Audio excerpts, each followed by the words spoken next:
Kingston Stadium tonight, everybody, for a live high school football broadcast right here on KCRG 9.2.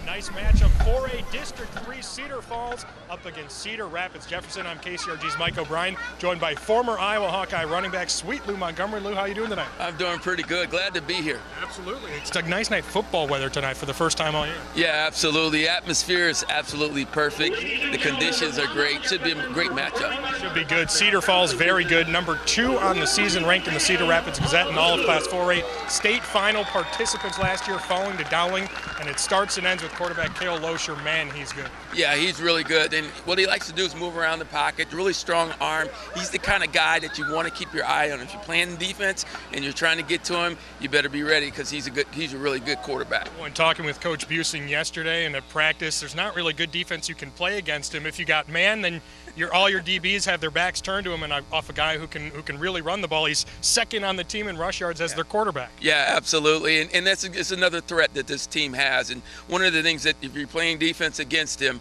you got to contain him, keep a lot of guys in the box, don't let him get out on the perimeter. Should be an exciting football game tonight. And Jefferson, in year 2 of head coach Chris Busing, took over last year, went 1-8 in his first year. Now starting off 3-2 in their first 5 games. They're improved. Got a lot of senior experience in that backfield. Yeah. 3-headed monster back there. They run the triple option. You ready to try and pay attention as well as we can to who's got the ball? That's absolutely right. This is always difficult to defend because you got 3 different options, including the option of running the football.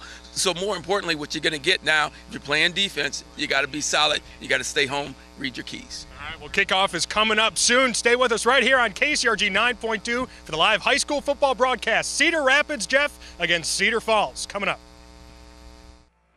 It's Friday Night Lights Live, proudly sponsored by Community First Credit Union. Beautiful rendition of the national anthem from the Cedar Rapids Jefferson Jayhawk Marching Band. Beautiful night for football, and we've got a nice-looking crowd here at Kingston Stadium. Mike O'Brien joined by Lou Montgomery getting ready for this game between the Jefferson Jayhawks and the Cedar Falls Tigers. Should be a good one. Cedar Falls ranked 2nd in all of Class 4A. That's according to the Cedar Rapids Gazette rankings. Jefferson not ranked, but over 500, 3-2, as we talked about before, much improved from last year. Yeah, really are. They are. And, you talk about Cedar Falls. This is a team that wants to start fast. They want to start the pace, and they want you to chase them, okay, and play to their speed. If you're Jefferson right now, you just want to slow the game down so you can figure out what's going on and try to catch up with this team that's really quick and fast. Well, Jefferson's having a lot of fun this year under Chris Busing, who's in his 2nd year. Earlier this year, 2 weeks ago, they took down longtime rival Cedar Rapids Wash for the first time in 21 years. And it was an old school tradition back in the 60s that the head coach for Jeff would get tossed into the Cedar Valley River, after the game. And sure enough, at the team dinner before that game a couple weeks ago, Coach Busing brings in a former player from the 60s. He says he brings this up, and then all the players are like, well, we want to do that. So if you take a look here, we've got some video of what happened to Chris Busing after Jeff's win 2 weeks ago against Wash. The players were thankful to take videos off their cell phone, and he gets dumped right in to the Cedar River. Maybe not fun for him, but fun reasons. I wonder what he bribed the team with if they get a win tonight. Got to top that somehow. Hopefully it wasn't like a night like tonight where it's really cold. And 2 weeks ago, I'm sure the water was somewhat okay. The air was somewhat okay. It's a little bit chilly tonight, so let's take a quick break and go to Chief Meteorologist Joe Winters for a look at what we can expect for weather later tonight. Our weather tonight looks absolutely perfect for football. Finally, we have some fall-like air out here. It is a little bit chilly, but after all, that's what October is like here in eastern Iowa. Take a look at our Friday Night Lights forecast. We're expecting a partly cloudy sky to continue. The good news is the winds that we've seen through the day are diminishing, so the winds will be lighter out of the north and northeast, and temperatures will be falling from the 50s through the 40s. As long as everybody's dressed appropriately, it should be a great time to enjoy the game. Good news tomorrow, it's dry for Friday night football as well. That's a look at our football forecast. Mike and Lou, back to you. 48 degrees. Football weather to a T, right? That is. No rain. It's perfect. Cedar Falls, as you can see, has taken the field on the far side and right on the left side on the far side of the stadium. Jefferson's about to run out as well. 3-2 on the season so far. Cedar Falls 5-0, and the action kicks off in just a couple minutes. Don't go away. You're watching live high school football on KCRG 9.2, brought to you by Rainer Door of Cedar Rapids. The Jefferson Jayhawks ready to go in this one, bursting out of the gates for perhaps their biggest game of the season. They did face a top 10 ranked opponent earlier this season, falling to Kennedy in a close one, 21-10. That was way back in week 1 of the season, and now they get second-ranked Cedar Falls and senior quarterback Cale Losher, the heart and soul of that Tiger team. Tall task for the Jefferson defense to defend Losher, who's had 2 years of experience in a state title game last year. However, he did lose his top weapons, a 1,000-yard rusher and Sam Gary, and a 1,000-yard wide receiver and Logan Wolf from last year. They've gone a little bit more by committee so far this season, and it's worked out a perfect 5-0 so far for the Tigers. Cedar Falls going to start with the ball first. Jefferson kicking away from the south to the north, right to left on your screen. Kicker for the Jayhawks is Jacob Cross, who will boot it away momentarily. Yeah, it's going to be very important that Jefferson gets off to a really solid start here, particularly on defense. See what Cedar Falls is basically coming out and seeing what those sets look like and really being able to adjust on the fly. Cedar Falls is going to throw a lot of things at them tonight. Jacob Cross boots it through the end zone, something he's done quite a lot so far this season, as Cedar Falls will start their first drive of the game from their own 20. Cale Losher again coming out as the quarterback, starting in the I formation. Looks like Bo Gross there is the running back. 2 wide receivers in the set motion. The far side of the field as Losher takes a snap, and it's a handoff straight up the middle. That's Ryan Ostrich, who breaks free. A big gain of about 24 on the very first play. Wow, that's not how you want to start tonight's game, particularly on defense. We'll take a look at the offensive starters here.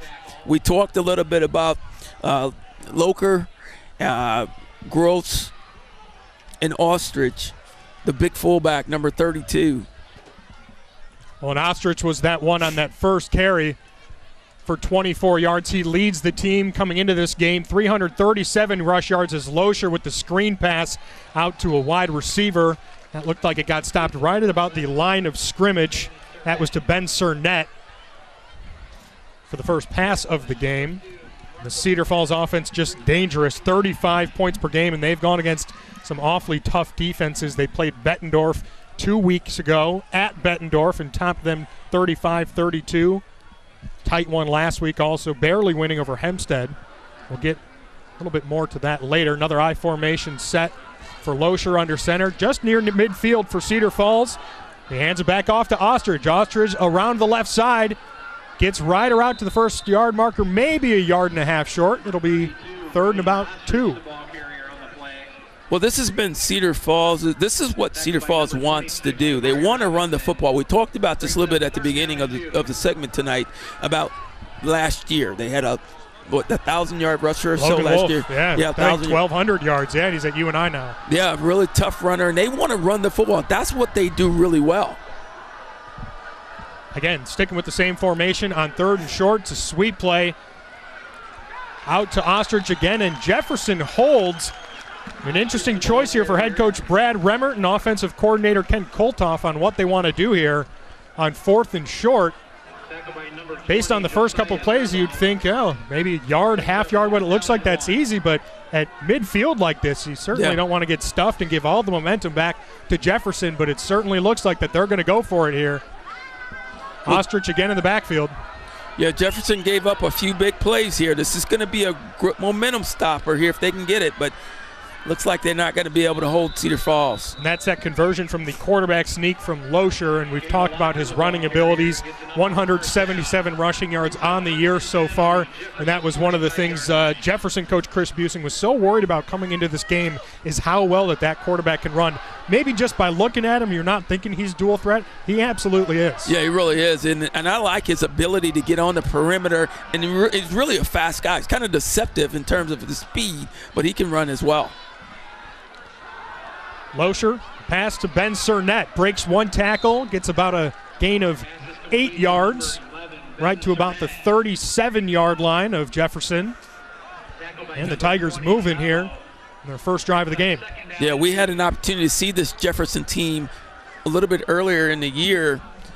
Looks like, to me, at least so far, they're much improved from the first earlier in the year game that we saw them. Well, last year through 5 games, the Jefferson defense averaged about 26 to 28 points per game, and now that number's down to 13.8 as Ostrich stiff arms a guy and gets pummeled out of bounds, but not after he reached about 5 yards past the first down marker, again moving the chains for Cedar Falls. Yeah, this is that pace that I talked about. This is the pace that Cedar Falls has a nice job of doing. They lure you into playing their football. I fully anticipate they're going to run the football, you're going to get soft in the middle, and they're going to try to go over the top with a pass. And whereas Jefferson, as we'll see in this in their first drive, a lot of trickeration, a lot of mind games in the backfield with the triple option, Cedar Falls not so much. They're good at what they do, and they keep it simple. And as I say that, there's a double reverse here. Loescher's the lead blocker. Look at that, but there's a flag on the play, so we'll await the call there as Trey Campbell gets brought down. Looked like a gain about 5, but 2 flags right on the line of scrimmage. You got to imagine that's coming back. So we'll take a listen to the referee. Personal foul, illegal blindside block, Yeah. Offense number 4, 15-yard penalty, still first down. Well, we kind of knew that right from the start. When you see that flag thrown in the area that it was thrown, is typically that personal foul kind of scenario. Foul's called on tight end Jacob Remmert. And it's funny, you know, as I'm saying that, Cedar Falls doesn't do a whole lot of that. They like to run, they like to pass, keep it simple, and sure enough, you try the trick play and you get a flag. Yeah. So we'll see if they go back to what they're used to. 1st and 22 for the Tigers. Loescher under center. Ostrich still in the backfield. They'll hand it back off to him as he heads to the left side. Great tackle in the backfield from Ashton Schulte of Jefferson. He's their star defensive end. What a play there from Schulte. Yeah, Schulte got in there and showed you what he could do. He, you know, obviously this is probably the best running team that they're going to face this year, at least so far. And he was able to get through that block, stay home, be able to make a solid tackle right there for a loss. Schulte with 8.5 tackles on the year to make it 9.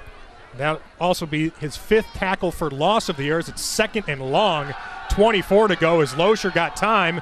Connects to the left. That looked like Daniel Hutchins making the catch out there. A gain about 7. And that catch was actually Landon Wolf, younger brother of Logan Wolf, that star receiver that we've been mentioning. Yeah, Cedar Falls brings back a heck of a lot of memories for me. I went to Waterloo East back in the late, during the late 80s and so forth and so on. And Cedar Falls was always our nemesis. We would have a great season, and then we'd go up against Cedar Falls. Very, very competitive team. 3rd and 18, Loescher in the gun. And this is going to take off. Loescher got 5 yards to go for the first down, and he gets brought down right on the line, and it looks like the officials are going to give it to him. A gain of 19 for Cale Loescher. First down, Cedar Falls. They're in the red zone now on the Jefferson 19. And for a designed run, that was perfect execution. That's what we were talking about at the beginning of the game. We'll take another look at it right here. His ability to move around the pocket. Not only is he a good passer, but he's also a good runner, able to make guys miss, plant that foot, get north and south, and knowing where those sticks are was critical, getting that first down. The captain doing captain things as 1st and 10. They hand it back off to Ostrich, who gets about 1.5 yards on first down. He's 2nd and 8 for Cedar Falls.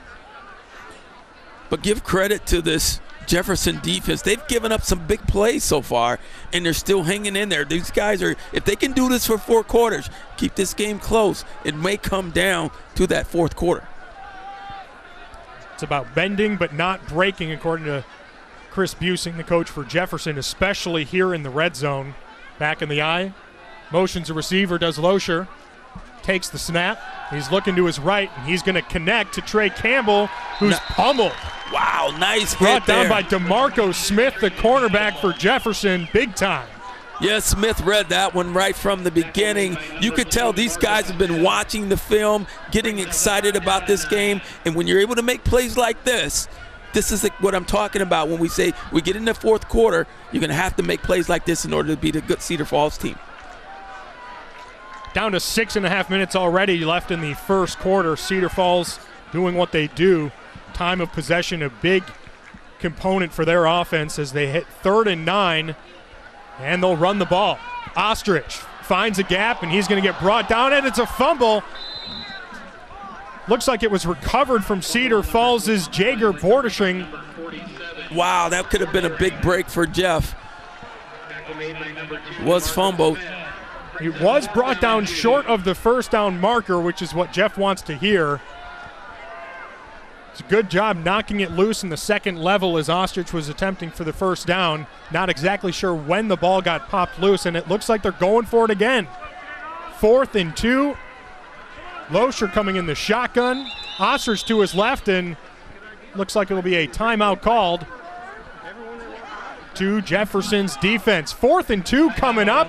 They'll give a little bit of time for head coach Brad Remmert to think about his decisions here. Don't go away. You're watching live high school football on KCRG 9.2, brought to you by Rainer Door of Cedar Rapids. And you can see the celebration. It was close, and Cedar Falls elected to go for it on 4th and 2, and Cedar Rapids Jefferson holds. 1st and 10, turnover on downs. Huge momentum swing there to stop in the red zone. Yeah, it really was. Great job by Jefferson all the way. I mean, they gave up some big plays in that first series. They fought back, to your point. They bent, but they didn't break. Ultimately, now we got to see what this offense can do for Jeff. And out comes Jacob Coyle and Ezekiel Leggins in the backfield for the Jefferson Jayhawks, running the triple option. And take a look at Jacob Coyle. A gain of about 9. What a move it was there. Faking the handoff to Ezekiel Leggins, keeping it himself. That's what makes this offense so dangerous. Yeah, it's going to keep our camera crew on a swivel, just trying to figure out where that football is tonight. But we'll see. We'll take a look at the defensive starters here for Cedar Falls. And they got some big guys up front on the line. Colin Bonenkamp, 215 pounds. Jacob Weichers, 210 pounds. Peyton Bonner, 215. And Logan Clements, 200. But a big part of Jefferson's success on offense, they got some size on their offensive line as well. This time he'll hand it off to Leggins, who dives for maybe a yard.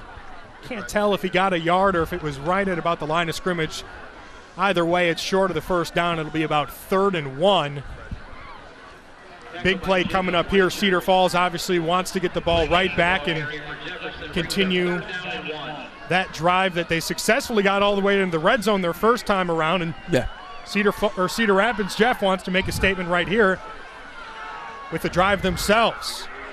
Cedar Falls taking up tons of time in that first drive. Only 4:20 left in the first half, and swarming to the ball is the Tiger defense, stopping him short. Not sure who got in there first. Looked like it could be Logan Clements. No, it was Peyton Bonner who gets credited for the tackle. And at 4th and 1, there's a decision to be made when you're pinned in your own 20. Seems like an easy decision, though, for Coach Busing to punt this ball away. It'll be Jacob Cross, averaging 38.9 yards a punt. He's got a long of 59 this year. Back to return for Cedar Falls is Bryce Albaugh, who's also their punter. And the ball is away from Cross, and it's a good one. Over midfield, takes a bad bounce for Jefferson, though, and they got a fall on it. And Cedar Falls will start their second drive at the game on their own 49-yard line. Yeah, great field position, but it does give Jefferson an opportunity now to make Cedar Falls work for whatever they get. Okay, you give them the ball on their end of the field, it's going to be tougher for them to defend. Now they have an opportunity to get that strong defense back out there, and we'll see if they can stop this explosive Cedar Falls offense. The majority of their points scored on the season have come in the first half for the Tigers. 42 points scored in the first quarter for Cedar Falls, and we already have 3.5 left in the first quarter before we move on to the second. Still 0-0 here tonight. That was a win, that first drive for Jeff, as there was also a flag on the play. Looked like that came in late.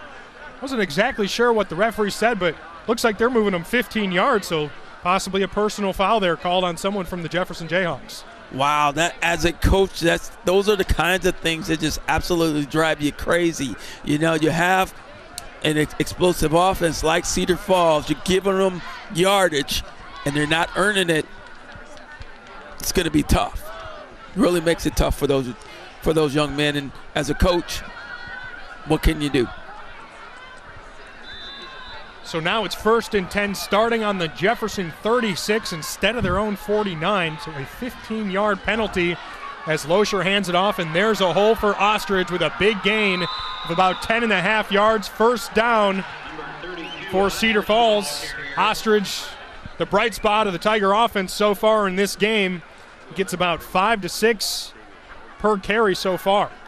Yeah, Ostrich is a little guy. He's about 5'9", 175 pounds, but he's quick. He has great center of balance, likes to get north and south as quick as he can, and he can move if he gets out in the open. High formation for Loescher under center. Sends a man in motion. That's Ben Cernett. Loescher takes the snap. It'll be a handoff to the left side.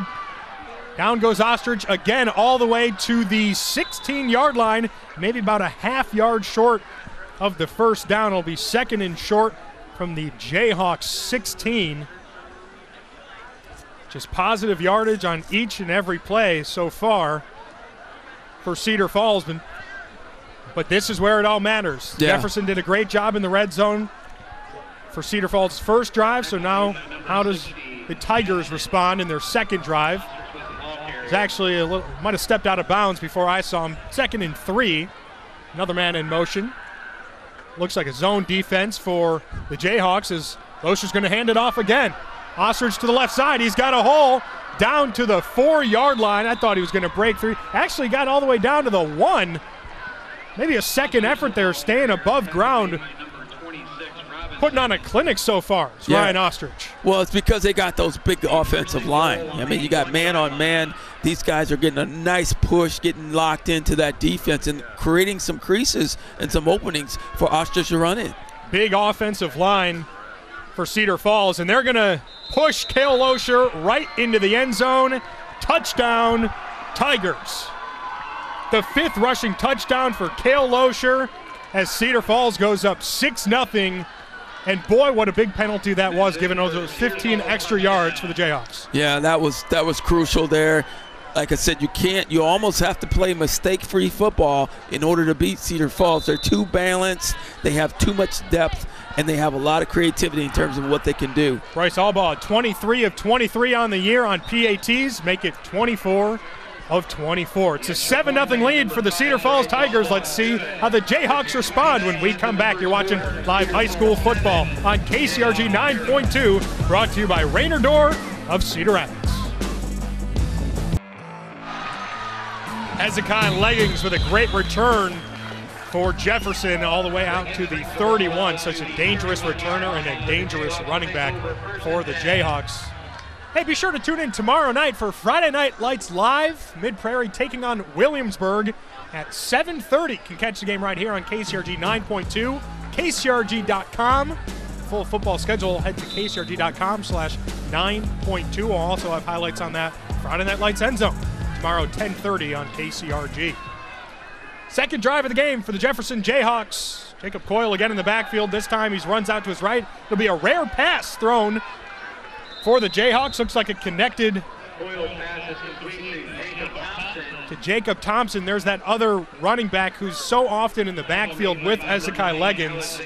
That time getting the reception.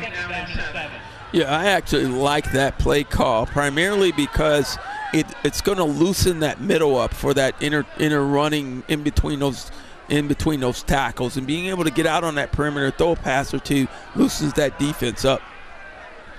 So he's 2nd and 7 after the 3-yard pass. Coyle's going to keep it himself. Here's Ezekiel Leggins go. Double tackles, and he lost the ball. It's recovered from Cedar Falls. That's Jabril Bailey falling on it. Ezekiel Leggins dropping the ball. He had 2 guys all over him. What a turn of events here for Cedar Falls, who now immediately get the ball again in Jefferson territory to start their 3rd drive from the Jayhawk 35. Yeah, that's it. We'll take another look at it. Is here.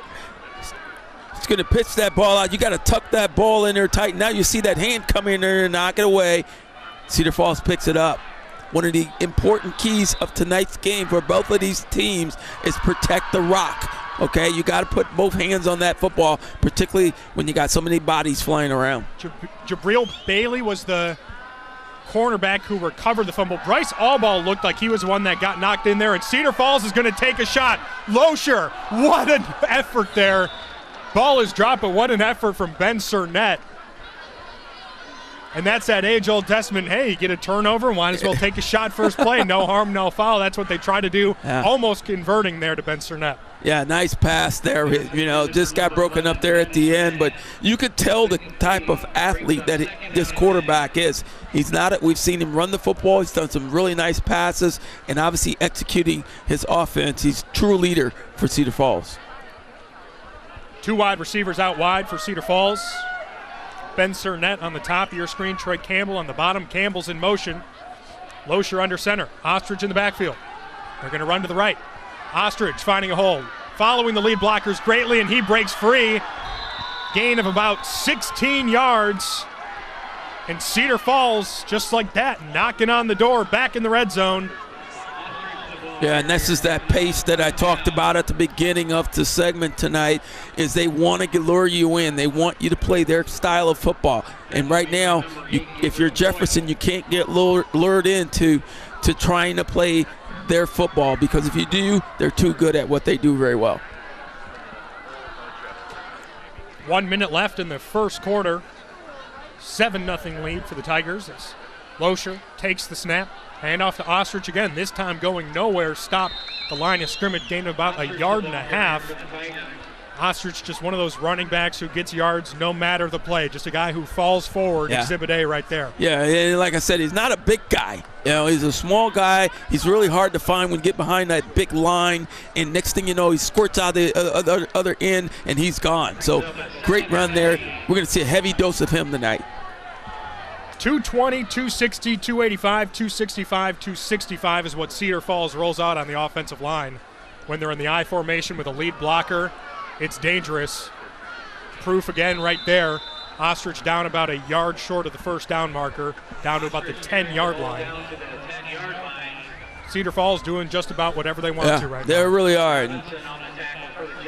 That'll take us to the end of the first quarter. We'll pick up where we left off there, Lou, if you don't mind. 7-0 Cedar Falls leading over the Jefferson Jayhawks here at the end of one. It'll be 3rd and 2 when we come back in the second quarter. Don't go away. You're watching live high school football right here on KCRG 9.2. Back just in time to pick up 3rd and 2 for Cedar Falls, now headed right to left towards the north end zone. It'll be a sweep to Ryan Ostrich. And Ostrich, the second effort, looks like he got the first down by about 1.5 yards. Again, just falling forward. It looked like that first contact came right at about the line of scrimmage, and he spun off it and got the first down. Yeah, I think if you're Cedar Falls right now, you're just going to continue doing what you do best, and that's getting man-on-man, opening some creases for Ostrich, and he can be able to figure out where he wants to go and into the end zone. So we'll see what happens here. 1st and goal from the 6. Ostrich gets the handoff, and he's brought down behind the line. No, he stays up. There's great pressure into the backfield from Jefferson's Max Madsen and Jake Thompson. Thompson, one of the running backs, also a fantastic linebacker, but still, between the two of them, unable to bring Ostrich down. A no gain it goes for. Could have been a loss of 2. Yeah, and if I'm Jefferson right now, what I want to do is I want to put some pressure on this offense. So I'm going to send some guys blitzing in, see if I can make some disruption back in the backfield. Right now, they're not getting enough pressure in the backfield. Therefore, Cedar Falls is able to really go out and execute whatever they want to do. Cedar Falls very good at throwing the ball, and they really haven't had to do any of that. They're going to run the ball until Jeff can prove that they can stop it, as the Tigers will elect to take their first time out of the game on 2nd and 6. And we're going to take a quick break, and we'll come back. It's 2nd and 6 for Cedar Falls. You're watching live high school football on KCRG 9.2. Well, you're coming back to celebration from the Jayhawks. Cale Loescher trying to scramble out and find an open receiver, and a great tackle behind the line of scrimmage from the Jayhawks. Yeah, here's another look at it. We'll take a look at it from a different angle. You'll see here. Josiah Zabo getting in the backfield. Yeah, just tries to get in there. And nice stop there by Jefferson. So that's a loss of 6. It's now 3rd and 12. 3rd and goal, rather, for Cedar Falls. Loescher in the gun. He'll drop back, quick pass. It's deflected on the line and incomplete. Jefferson doing a great job here in the red zone so far this game, and it looks like the Tigers will send out the field goal unit. Yeah, great job there again by Jefferson. They're coming to play tonight. I mean, they're not intimidated by the Cedar Falls team. I mean, as a defensive player, you're taught that if you can't get to the pass, or you can't get to the passer, get those hands up. That was a great example of that right there. Bryce Allball, the attempt. Looks like it's no good. What a hold for the Jefferson Jayhawks there.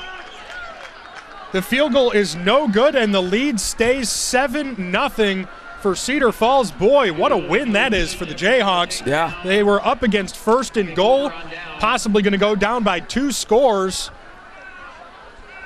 And a great tackle for loss on 2nd down, a great deflection on 3rd down, and then the missed field goal from Bryce Allbaugh.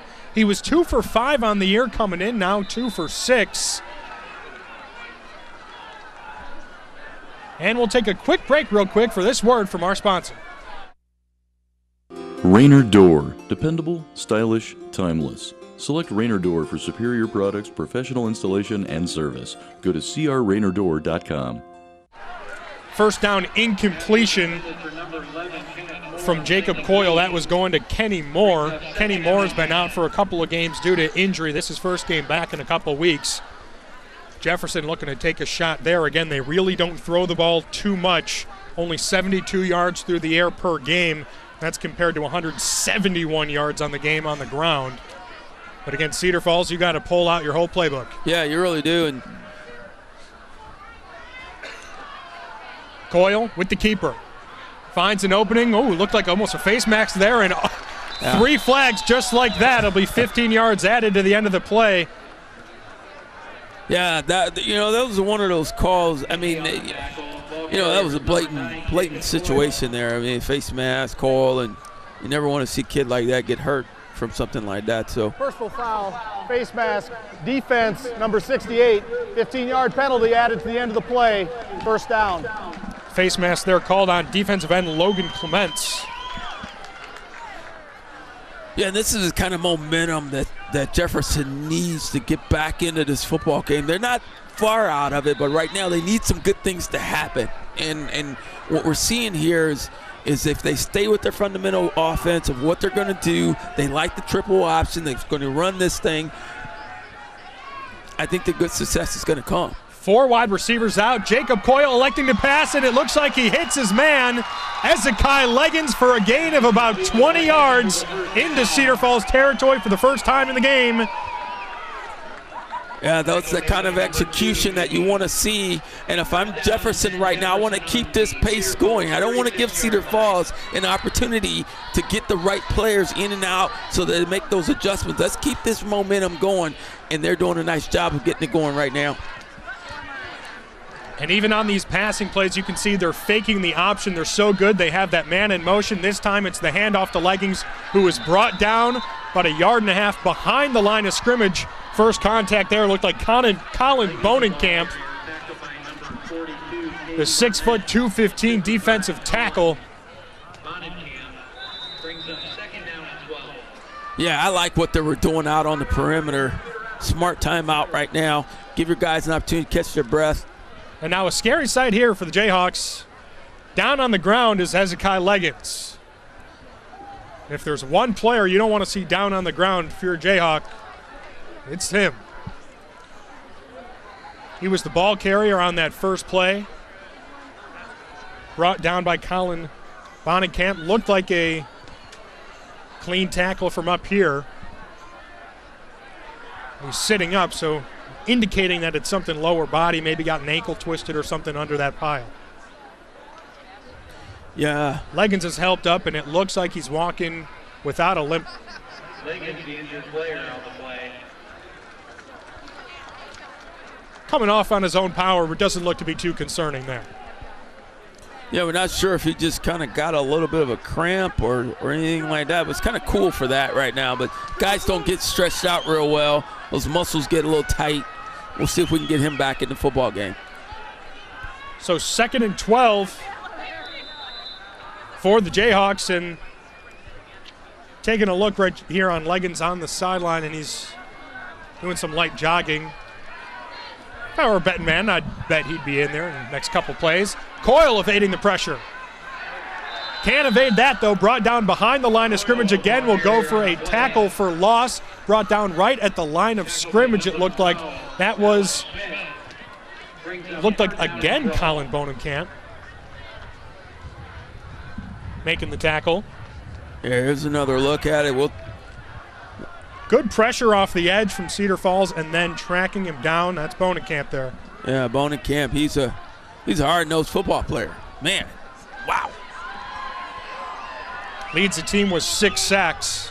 And that one did have a loss of a yard, so that would be his 7th sack of the game as, again, tons of pressure being brought on. Guess who? Colin Bonenkamp. Back-to-back plays, making an impact, and Jefferson faces 4th and long. Well, and that's the pressure that I was suggesting that Jefferson do to Cedar Falls. You see what Cedar Falls is doing. They took and brought guys in. They shot those gaps, which disrupted what they wanted to do in the backfield. Getting pressure obviously brings up a 4th and 13. So out to punt for Jefferson, Jacob Cross. Again, averaging just under 39 yards a punt, looking to pin Cedar Falls deep. And the snap goes over his head. We'll see if he can get it off, and he does miraculously. And look at how good of a punt this is. All the way down, and it goes into the end zone, but still, what a play there from Jacob Cross to at least give himself a fighting chance there. Yeah, wow.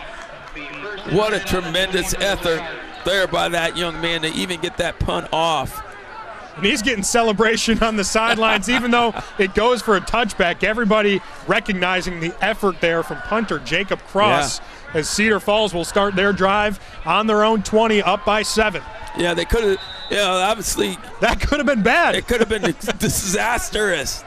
I mean, to give Cedar Falls the ball on the 40 versus the 20, but great effort there. Single back set. Be a sweep to Trey Campbell. Gain of about 3 on the far side of the field. Campbell, only a sophomore, one of the bright spots of the Cedar Falls offense, who's really had to change their identity from last year. Again, we've mentioned losing a 1,000-yard receiver, a 1,000-yard rusher. Last year it was just throw it up to Logan Wolf and watch him go. Hand it off to Sam Gary, watch him go.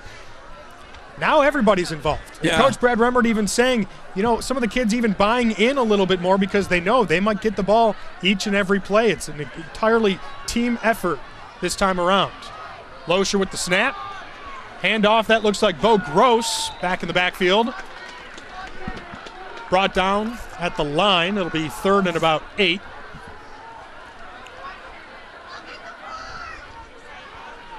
Impressive start so far for the Jayhawk defense, a unit that has vastly improved from last year.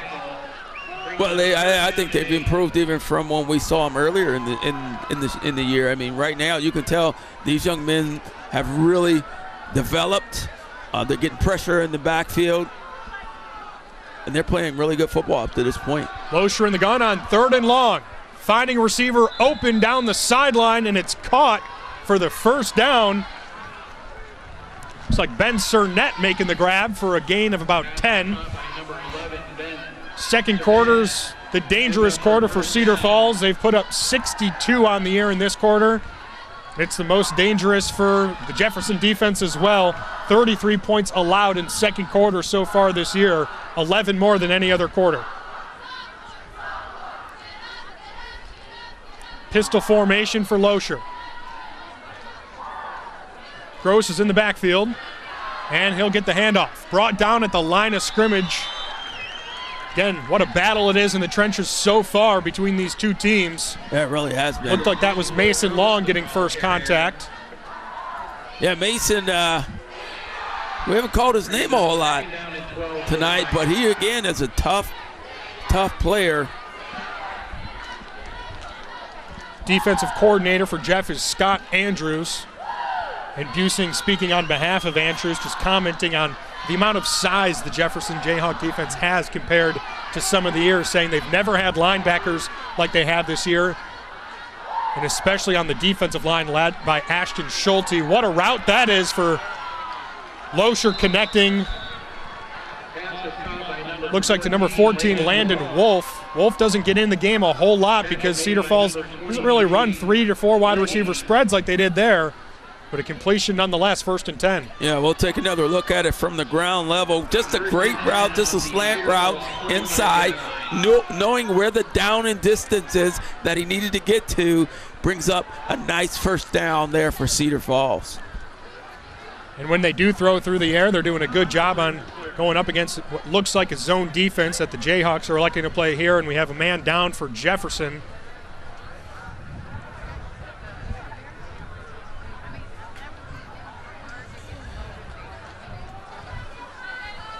And while we have a player down on the field, a quick word from our sponsors. At Community First Credit Union, there's a lot to see. We build customized financial solutions so you can enjoy the life you want. We make it comfortable to have a conversation about what's important to you, like helping you stay on course to reach your savings goal. And what's important to us all, like helping to support causes that count. See for yourself what See First can do for you. That was defensive end Ashton Schulte coming off the field for the Jayhawks. He was the injured player. He's stretching out that left arm, that left shoulder is what looks like to the issue is. He's off the field. Be a 3-man rush for Jefferson. Loescher, all time to throw.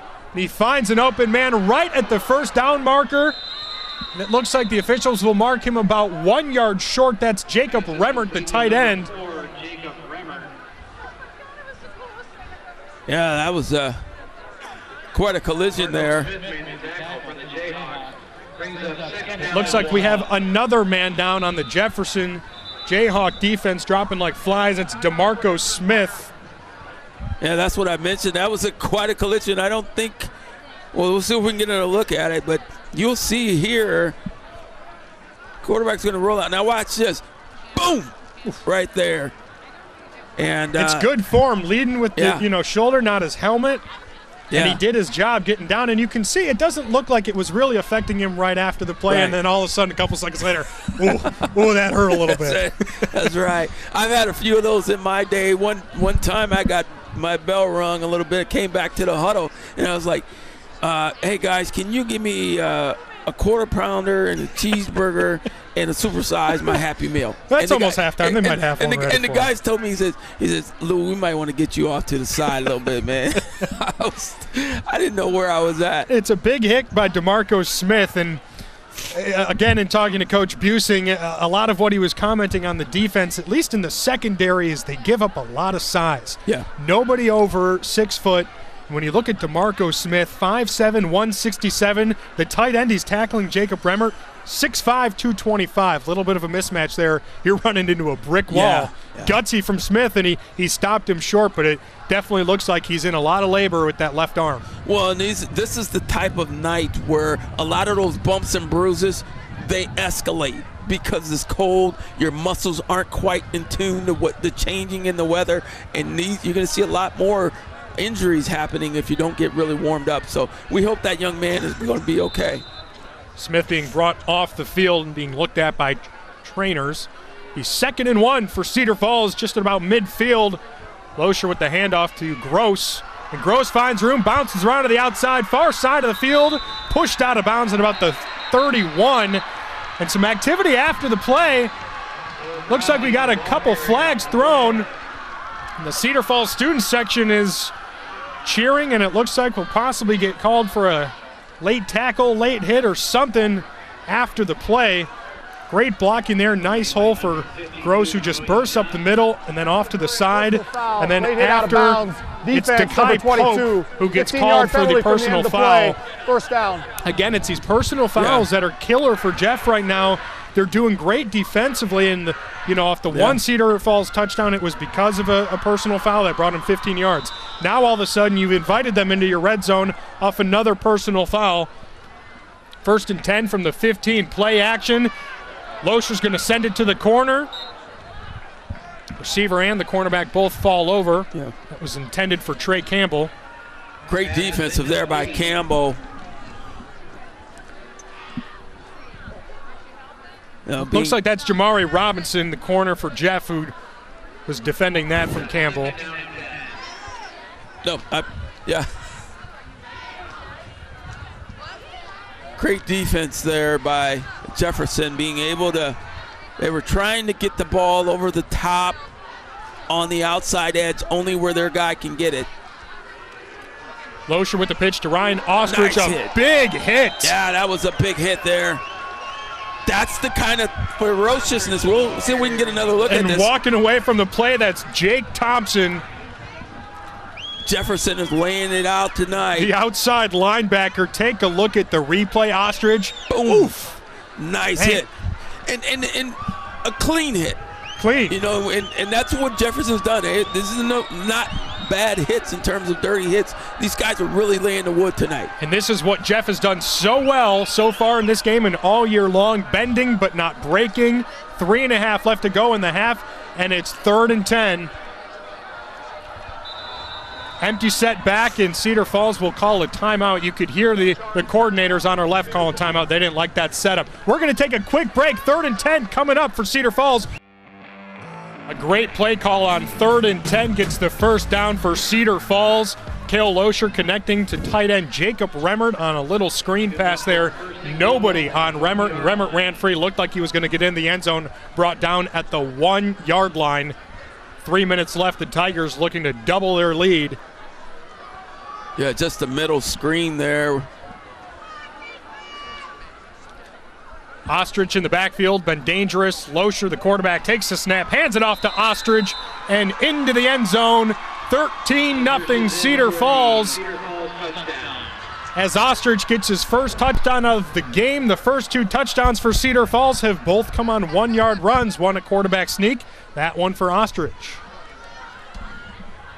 Yeah, as you can see right now, what Cedar Falls is wanting to do is establish the running game. They've been able to successfully do that.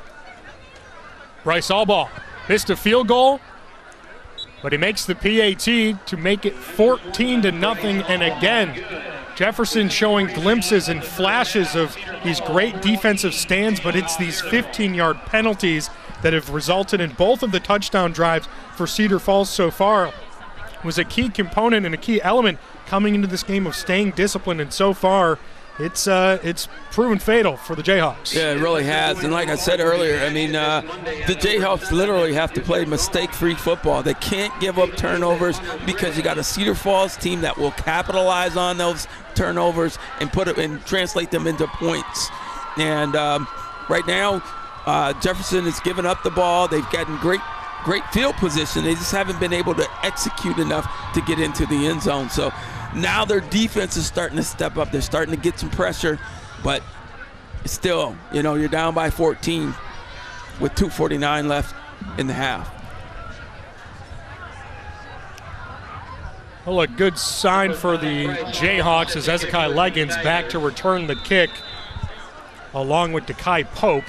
Pope was the one who got the flag called on him for the late hit, and this ball booted deep by Allball, but Leggins will have a chance to return from his 5.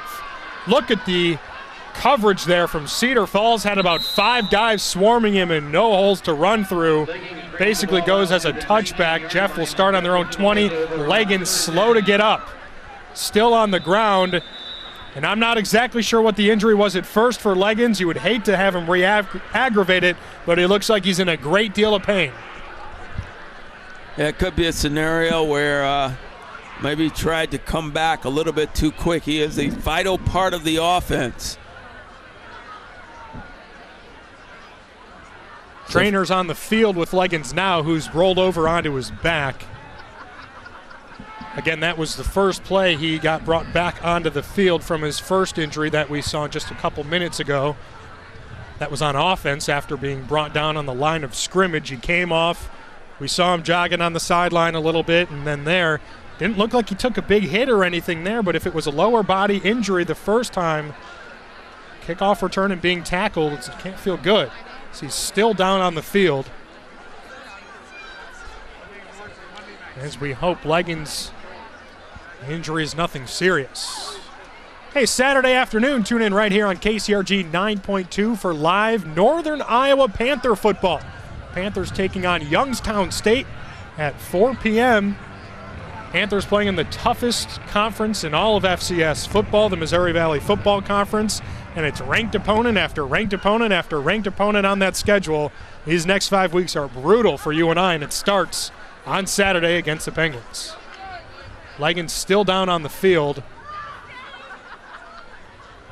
Well, I tell you what, the Panthers are a team to be reckoned with themselves. I mean, they're a tough football team, and they have a lot of great coaching as well as athletes on that football team. So they can hold their own. It's always tough for any opponent to come play at the Unidome as well. Yep. It's loud. Yeah, it's loud, and what a great facility that university has in terms of being able to play indoors.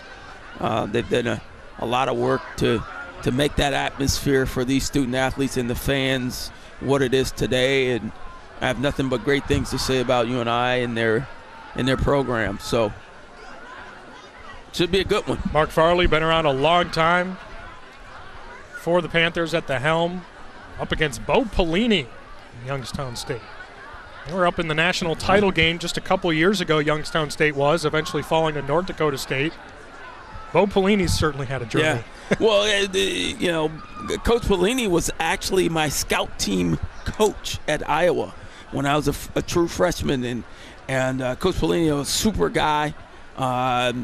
Really taught me a lot of things about the game, playing on a Division I level, and I remember I was on the scout team, and I was just getting hammered every day, man, by this. That's what scout team's for, right? Oh, my gosh. I was just getting hammered, and one day he came to – when he came to me and he said, Lou, you gotta do better, and he's got that look. He says, just do whatever you want. Just run this play, but you go and run any way you want to run. And next thing you know, I'm taking off down the sideline.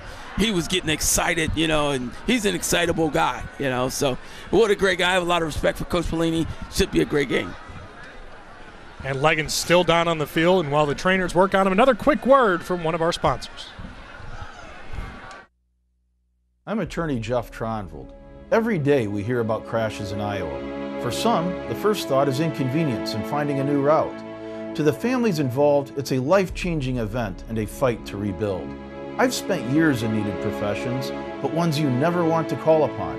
As a military officer, I fought in war to protect America. As a trial lawyer, I fight to rebuild families after unthinkable losses. I hope you never need my services, but if you do, I'd be honored to fight for you.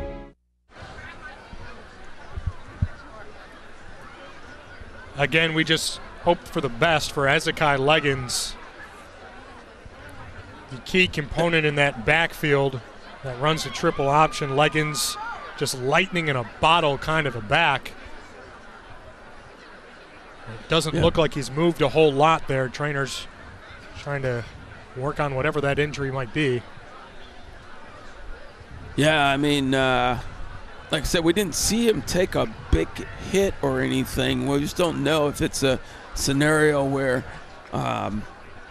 he just re-injured. Whatever he got hurt that first down play on their last drive, that sent him out of the game at least for a couple minutes, and then he came back on the kick return. Didn't look like any kind of awkward tackling going on off the kickoff coverage. Got swarmed by about 3 or 4 Tigers. Yeah. Yeah. So our student section it's good. Is out tonight. Braving the elements. Hopefully they got their homework done. But they're out in full contingency. We got a nice crowd as well from Cedar Falls that drove down that 50, 60 miles from Cedar Falls. Nice, cool, crisp night. This is the kind of night you get a big bowl of chili, crunch a bunch of crackers in it, man. That's our halftime meal. I didn't tell you. We got that. Oh, my goodness. Big old glass of hot chocolate. Again, Cedar Falls, on a night like tonight, we're about, mid 50 degrees, trying to do what they can to just stay warm. Yeah. Yeah. A lot of them were trying to, move some muscles, jump up and down, but now, given how long Leggins has been on the field, the entire team electing to take a knee now just out of respect, and the same goes for the Jayhawk offense. Everyone's trying to stay warm, but now, it might be settling in that this injury might be a little bit more than what was initially thought. There's not really any indication at all from what the trainers are doing for us to speculate at all what this could be about. Yeah. But Leggins certainly one that the Jayhawks do not want to lose because their schedule, it just gets tough from here. Obviously, Cedar Falls tonight, the highest ranked team they're going to face. Then they're at Prairie, who's always tough. And then they host Hempstead, and they host Senior to end the year. And Hempstead's a team that just took Cedar Falls all the way to the very end, almost upset them last week. Cedar Falls needed 4 stops on 1st and goal to get past the Mustangs. And Dubuque Senior doing well this year as well. Took down Iowa City West earlier this season. So it doesn't get easy the rest of the way for the Jayhawks, and it will be that much harder if you don't have a guy like Ezekiel Leggins on the team. Yeah, it really does. And again, you see the players kneeling down. We just hope that this is nothing, not a major injury there. We have some great support staff, paramedics and training staff available there assisting him. So hopefully we can get an indication. Does look like Leggins is in a sitting up position that they just brought him up to, but very slowly, which is a good sign anytime you have a football injury that you're able to sit up. If they don't keep you laying down, that's always positive that they feel comfortable sitting you up. We should probably be able to expect Jamari Robinson to come in for Leggins. All year long it's been that three-headed monster, Jacob Thompson, Jacob Coyle, and Leggins, and now it will be either Josiah Zabo or Jamari Robinson who will probably fill that role, because with what they do in the triple option and how they practice that and how much perfected that this season, it's hard to just all of a sudden have a change in your offense. Yeah. But when you miss a guy like Leggins, he makes that offense go, and now all of a sudden you're going to have to probably start getting a little bit creative here with what your attack's going to be. You really are. You're going to have to get creative, and a lot of times it forces you to become one-dimensional because that player that you were counting on gave you a lot of different options. Leggins brought to his feet. That's the applause you're hearing from the crowd. Very slow to get up. And again, he's not really getting a whole lot of assistance walking. So it leads you to believe it's nothing, a leg injury. And again, his arms at his side, he's not holding any of them. So again, it's incredibly difficult to speculate what the injury could be. But he was down for a good 6 to 7 minutes there. Yeah. And I can't imagine they would be turning him into this game. At halftime, just about 3 minutes away. I'm sure they'll reevaluate him. He's taken off the helmet. It'll be 1st and 10 now following that kickoff return. Yeah, I think his night is over.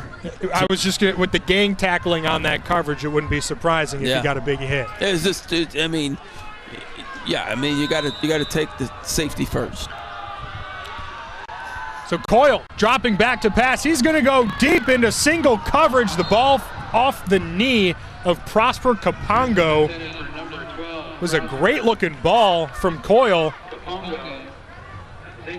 Looking to take a shot there because, like we just mentioned, they're going to have to be getting a little bit more aggressive and a little bit more creative with the offense without Leggins in the backfield. They normally don't throw balls like that. Might as well take a shot. Nearly completed there from Kapongo. Kapongo only has 1 reception on the entire year. As wide receiver Gabe Coyle out wide. 4 receivers set here. Single back from the shotgun screen pass, and that throw is high and incomplete. Yeah, and that's where you kind of lose a little bit of that momentum that you had. You know, with an injury, the guys had a chance to the blood kind of slows down a little bit, and now you got trying to get back into that rhythm. It's a little bit harder to do.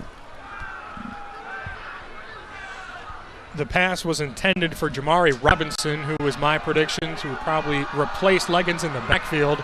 Right now it looks like they just have a fullback there. Intended on protecting Coyle. The protection doesn't work on that one. Sack for Cedar Falls on 3rd down. Not sure if Bonenkamp was the first to get to him, but he was involved, and we've said his name a lot tonight. Yeah, we really has, and you know they're in a difficult position right now, but you know, you can't afford to give Cedar Falls good field position with 2:23 left on the clock because they're an explosive offense. It was Jacob Weiker's first contact with Coyle in the backfield, and he gets credited for the sack. That's the 3rd for the Tigers so far in this game. They came into this game with 9, so now they're up to double digits on the season. A stout defense for the Tigers, again proving why today.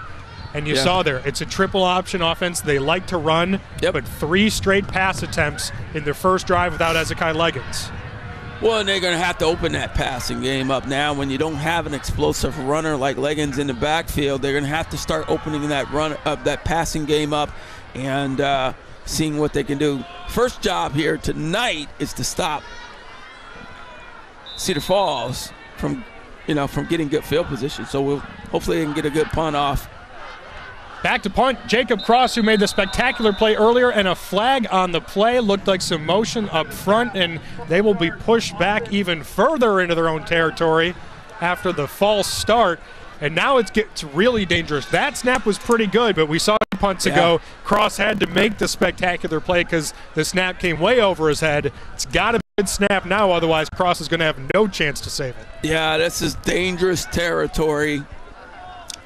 Got to get a good snap off. 2 timeouts left for the Tigers once they take over with 2 minutes, 22 seconds left as they'll try to extend the lead to 21. It's a bad snap, bounces, but Cross just gets it away. Another great heads-up punt from Cross as Bryce Allball lets it roll.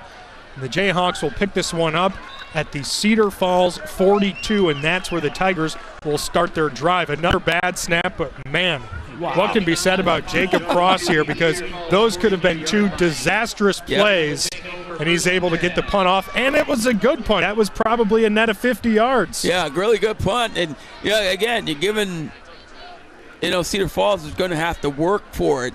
You don't want to give this team a bunch of gimmies, okay? And what I mean by that is 5 yards, 10 yards, 15 yards, personal foul. You don't want, because they'll take advantage of it. Right now, make them work for it.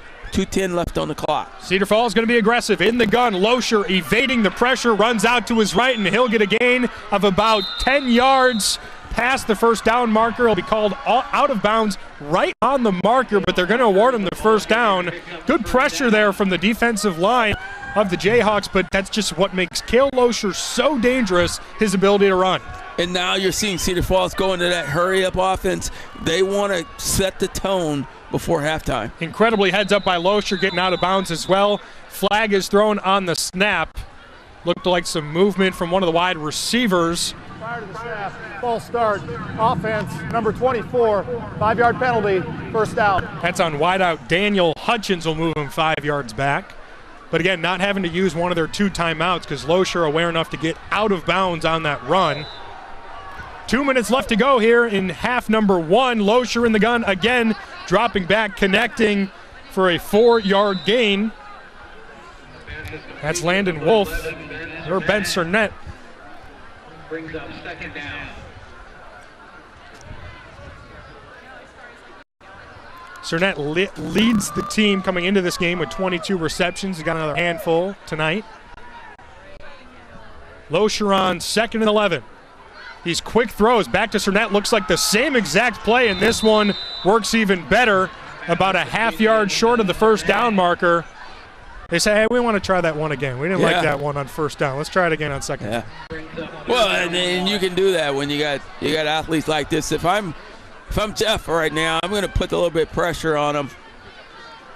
It's the handoff to Ostrich. Ostrich gets the first down, and he's into the second level, brought down at about the 26.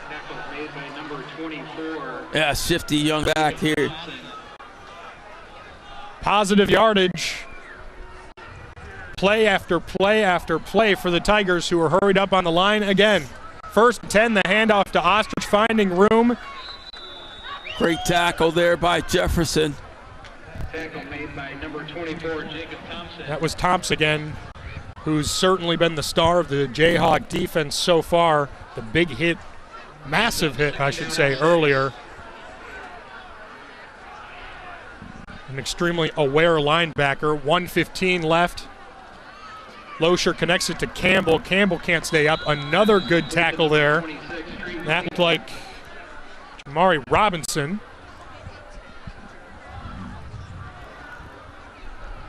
And I can tell you from experience, this 2-minute offense really gets the heart pumping. 3rd and 4, big play here for Cedar Falls, and they convert. Far side of the field, back to Cernette. Loescher with all time to throw. Yeah, until you get pressure on the quarterback, he's sitting back there basically picking and choosing where he wants to go. And his receivers are smart enough to get out of bounds. 49 seconds left. Loescher, a little miscommunication there. Ostrich went left. Loescher thought he was going to go right, almost pitched it to him. Yep. Said, oh, wait, where's my guy? Well, he's not where he's supposed to be. No, but that's that pressure I was talking about, disrupting that backfield. Loescher with a 5-step drop back. Now he's running way under pressure, and he's going to make a throw to the end zone. Incomplete. That was intended for Landon Wolf. And that's the success that we've seen glimpses of for Jeff's defense, is when they bring that pressure, can you get Loescher out of the pocket? And if you get him out of the pocket, can you contain him and can you swarm the ball and not let him get around you? And that one, Loescher ran about 15 yards backwards before heaving it up for the end zone. 3rd and long. Loescher again being pressured, rolling out to his right. He's going to make a throw to the end zone, and it is caught. Touchdown, Cedar Falls. Cale Loescher, an incredible play. The touchdown pass to Trey Campbell, and it's a 20-0 game. Good pressure again for the Jeff defense, but Cale Loescher rolling out and throwing across the body to a wide open Campbell, who comes back to the ball just like you're taught. Yep. Fundamental play right there. Dangerous pass. Just happened to have enough receivers in the area. And Bryce Aubaugh makes the kick. It's 21-0. Jeff will have 15 seconds to decide if they want to respond or not when we get the drive started following the kickoff. Statistically, you know, Cedar Falls has been able to do kind of what they wanted on offense until they get to the red zone. And Jeff has been playing very well. It's these penalties, and it's just these handful of plays so far today that they've been. It was a good play call there, but the coverage in the end zone, you can't have a guy wide open like that. Yeah, you can't. And like I said, it was great. It was dangerous pass because, you know, it could have been intercepted or anything like that. But you got 3 or 4 guys hanging around. It's wide open. Really, you know, any guy could have caught the pass and scored. So, great execution, great ability to get outside of the pocket and create something with your feet.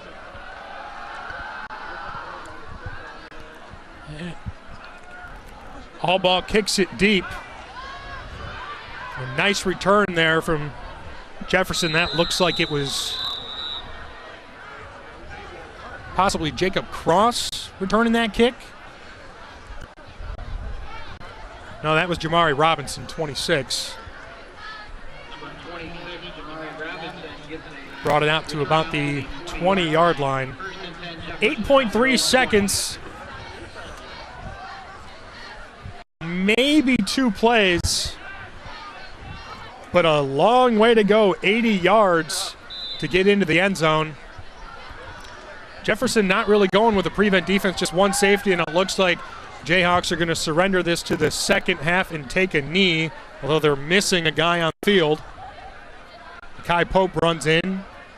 He'll be the tailback as Jacob Coyle will take a knee, and that will end our first half. Probably a smart move there instead of trying to get that ball way up in the air. It's 21-0 at halftime. Cedar Falls leading the Jefferson Jayhawks. When we come back, we'll talk about the keys of the first half and what we think is going to happen in the second half. Don't go away. You're watching live high school football on KCRG 9.2. Well, we're trying to use our eagle eyes to find Ezekiel Leggins, and Lou, I think I found him. I think he's that man walking right around the 20-yard line in a sweatshirt without his pads on. Yeah, it looks like a shoulder injury possibly. You can see him very, very on your screen at about the 30-yard line in the white pants. I believe that's him. We're unable to find him as the Jayhawks warm up to begin the second half. And if that is him, man, that's a brutal loss. We kind of expected this based on just how long he was down for that injury. Yeah. But it's such a talent on the offensive side of the ball for the Jayhawks that they are certainly going to miss the rest of this game and hopefully not too long past this game. But you never know. We'll have to wait to find that information out as you see him being consoled by some assistant coaches there. You can certainly tell he's not happy as he's keeping those shoulders under a shirt. I'm not sure on a night like today he brought a sweatshirt. I thought it was a sweatshirt. Looks like a T-shirt and ill prepared for the cold. Yeah, I don't. Maybe it's not a shoulder injury. Maybe he just didn't have the proper outdoor attire. It's keeping those arms warm internally there. So you hope it's nothing major, and not by any stretch has Jefferson given up this game. We still have a half to play, and we saw the glimpses of what they can do. With that said, you don't want to lose a guy like Ezekiel Leggins in this game if you're already down 21, potentially losing him for the rest of the year. You're already down 21. You possibly play it safe with him, and you get him back next week because we've already gone through their schedule. They've got 3 tough games coming up to end the season here. Yeah, they really do. And, you got some young players, too, that, he's going to have to step up. It's really the next man in. And that was almost a dangerous play right there. But more importantly, the next man in. You got to get the next guy ready to go, and he's got to be prepared. And you're going to have to make some changes on your offense in terms of what you can do and not become one-dimensional, but being able to open it up and be creative. Jacob Coyle leading the Jayhawks to their first drive of the first half. We'll start with it on the 20-yard line following the touchback. And again, no Jake Thompson, no Jamari Robinson in the backfield. There's Thompson in motion. Coyle hands it off to the fullback, and he is swarmed by the Cedar Falls defense. That looked like Logan Clements and Colin Bonekamp breaking the line of scrimmage there. It'd be a loss of 2. Well, I hate to see my fullbacks, And that's not what Jeff's been strong at. That's right. That's right. They're strong in the backfield, but it's with those skill guys. The fullbacks. Us fullbacks, man, we like old Cadillacs, man. I mean, you got to oil us every now and then, keep the tires rotated, and things like that. It's more just for style now, right? I like the Cadillac, man. Not for function. I just want to be able to go drive a Cadillac. The big old Cadillacs, the 1970 Cadillacs, those big ones. How about here's a reverse for some positive yardage, breaking out to the outside right at the first down marker. It looked like he got him. That's Derek Bunton. Yeah, and that's what I talked about, getting out on the perimeter. Remember I was talking about that. I was talking about it right before the half, but if they can get out on the perimeter, use some of that speed, loosen up that tightness, that box in between those tackles defensively, they can still come back and run those tackles, but you got to loosen it up. And the only way you're going to loosen it up is you got to get out on the perimeter. And again, we were talking about Jefferson maybe wanting to get a little bit more creative in that play. It seemed like a simple sweep, but Derek Bunton, the ball carrier, that's his first statistic of the year, at least according to the quick stats I have in front of me. First rushing yards. It looked like it went for about 12 yards as Coyle is brought down hard behind the line of scrimmage. Forward progress will make it about a loss of about 1. Be 2nd and 11. But Derek Bunton, the senior, now getting into this game. Of course, it's just next man up mentality when you lose a guy like Leggins, and he seems to be that new guy in this offense, at least for this first drive. Yeah, if I'm Jefferson right now, I'd like to see some short yardage, out patterns, things like that. Coyle dropping back to pass, going to look for the slant, trying to connect to his twin brother Gabe Coyle. Trying to thread the needle there, and it got deflected off his hands. Defender right there in the vicinity as well. Would have been a tough completion. Be 3rd and long.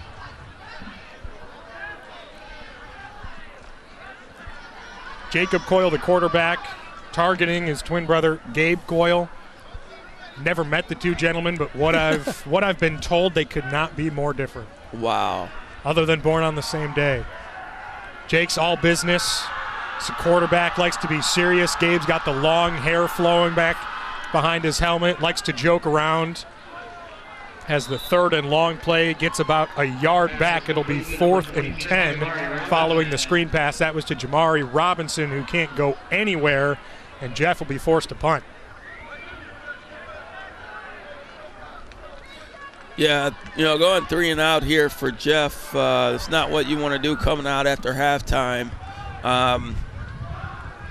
You give this Tiger defense a chance, or Tiger offense a chance to get the ball back in relatively good field position.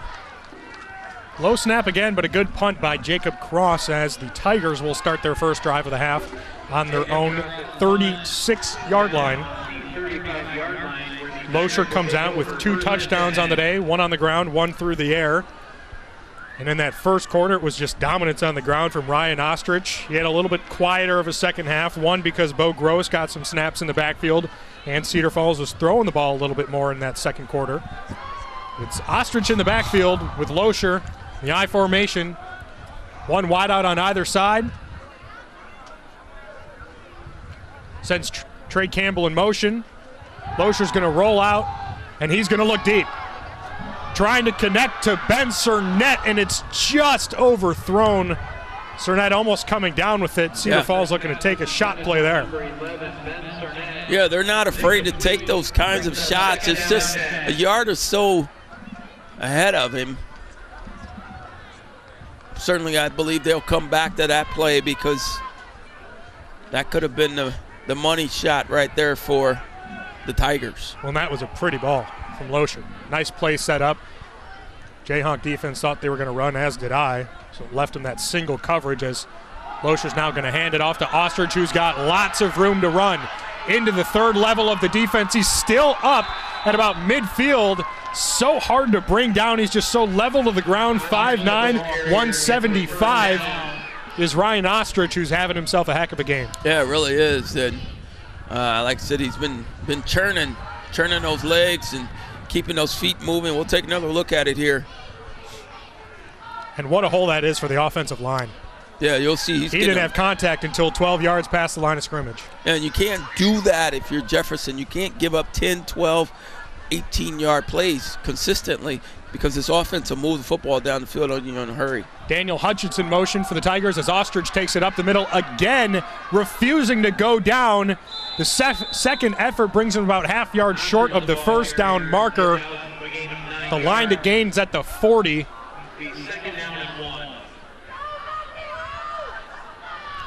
And I don't have statistics in front of me, but I got to imagine his yards per carry is well over 6 or 7 yards. Yeah, gotta be. And he's got to be definitely close to, approaching 100 yards, over 100 yards rushing right now. It's got to be. So if he's not already there. Ostrich, single back set. Loescher brings a man in motion again. This time it's the pitch to Ostrich. Easily gets the first down, looking for a couple more, makes a juke to the inside. Down the far sideline, out of bounds at about the 33. Yeah, he's been their workhorse tonight, and he's been delivering the bacon every single time. I don't think Like I said, he's a small guy, but he's a tough runner, great balance, great vision, all the things you want out of a good running back. And if you're Cedar Falls, you like to have a balanced offense. You'd like to stay balanced. You're getting 8-9 yards a rush. Do you even really need to try? That ball thrown behind the line of scrimmage, so it actually will go as a fumble instead of an incompletion, but nice heads-up play there from Trey Campbell to regather it and bring it back to about half yard short of the line of scrimmage, so it'll go for about a yard loss. But just being so effective running the ball for Cedar Falls, and especially that's most likely what they're going to do the rest of the second half, as they already have a 21-point lead. Can't imagine they're going to stay super aggressive in the air, although we did see that shot play just a few minutes ago.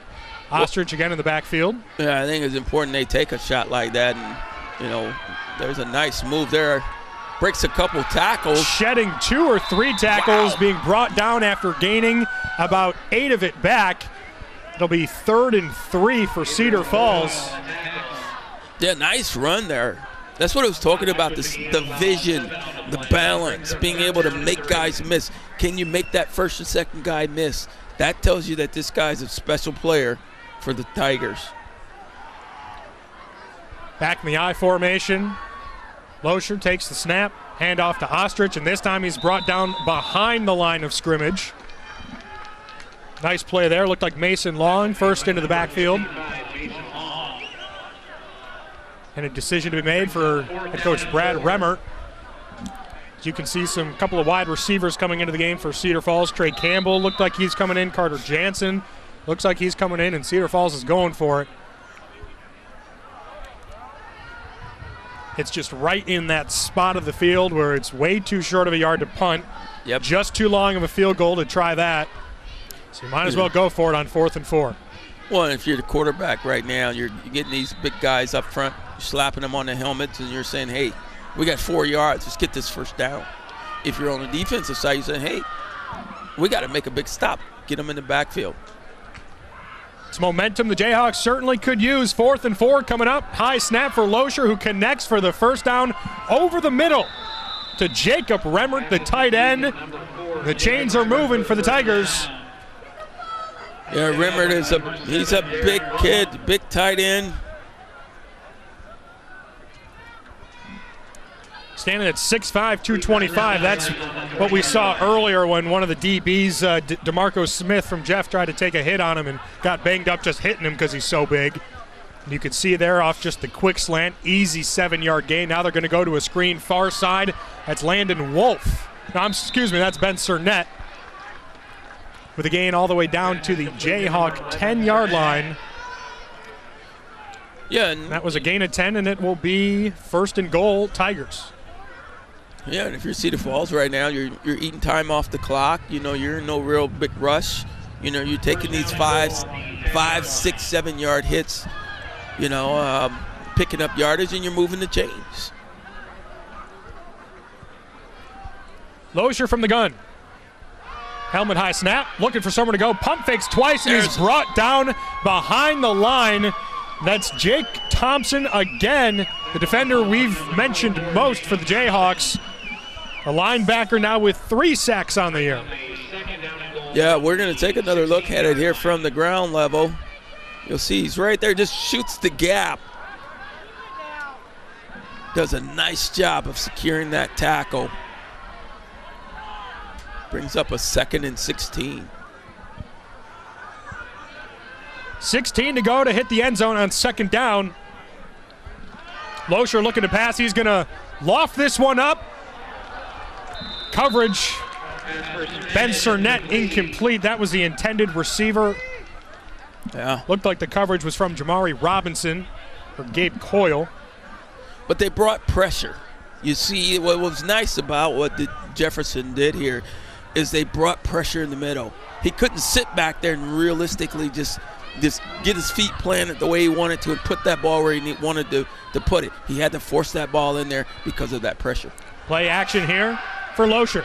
Looking for somewhere to go under pressure again, rolling out to his right. We've seen it before, and it's picked off by the Jayhawks, Gabe Coyle, and he's still in bounds, and he's going past the 30, cuts inside, brought down by Joe Knutson.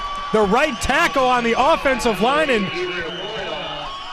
gosh, with that momentum needed for the Jayhawks, that was how Cedar Falls scored their only throwing touchdown. Loescher rolled out right. He threw it to Trey Campbell. This time he's trying the same thing, under pressure, rolling out, and just cutting through. That ball was Gabe Coyle. Yeah, that's his second interception of the year. Yeah, and that's what pressure does for you. And I'm glad to see that Jefferson went in and made those adjustments. They're starting to bring a little bit more pressure now. It's forcing that quarterback to make some adjustments in terms of the targets that he's looking at, and it pays off dividends for the Jayhawks. Coyle keeps it, and he throws it out wide. That looked like it was going to be a forward pass that will go as incomplete, as Coyle a little bit slow to get up, and that is not a guy you want to see get injured as this one.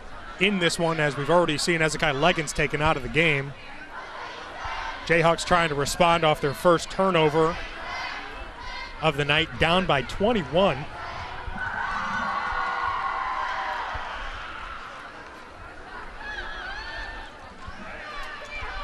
Back to the line of scrimmage. In the gun. Low snap, sends it out wide again. That's caught by Bunton, and Bunton gets past the first down. It's a big hit. Delivered by Bryce Allball, the linebacker from Cedar Falls. There's some boos from the crowd there, maybe wanted a late hit, but it was just good contact. And again, it's Bunton, whose name we're being called here for the first time all season. The first was on that jet sweep, this one on a little screen pass, and again, it's about 10 yards per play for Derek Bunton. 3 wide receivers to the left, 1 to the right. Man in motion, and the handoff to Coyle. Nope, Coyle kept it himself, did not deliver it to Thompson, and Coyle, and he drops the ball. Initially recovered from Cedar Falls, but it looked like Jamari Robinson then fell on it.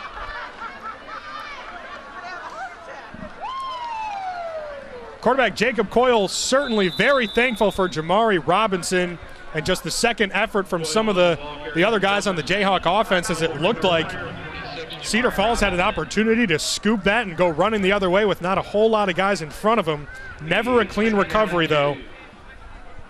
Yeah, that could have been disastrous for the Jayhawks there if they would have turned that ball over to Cedar Falls. But great field position now. They're over midfield now, and brings up another first down and 10 with 3:51 on the clock. I think we have a possible scoreboard. I think there's possibly some confusion. On the field, we see 2nd and 2. They have not moved the chains, as this time it's Jake Thompson brought down about a yard short of the first down. It looked like the fumble recovery was right on the line, right on the first down line. Okay, yep. I thought it was going to be a first down as well, even though the fumble happened about 2 yards short, but it looked like that ball got pushed forward a little bit. I was expecting a first down as well, but it wasn't. And now only a 1 yard gain there on 2nd down, and it's all of a sudden 3rd and 1 from the Cedar Falls 46. Got to imagine this is 4-down territory already for the Jayhawks, down by as much as they are.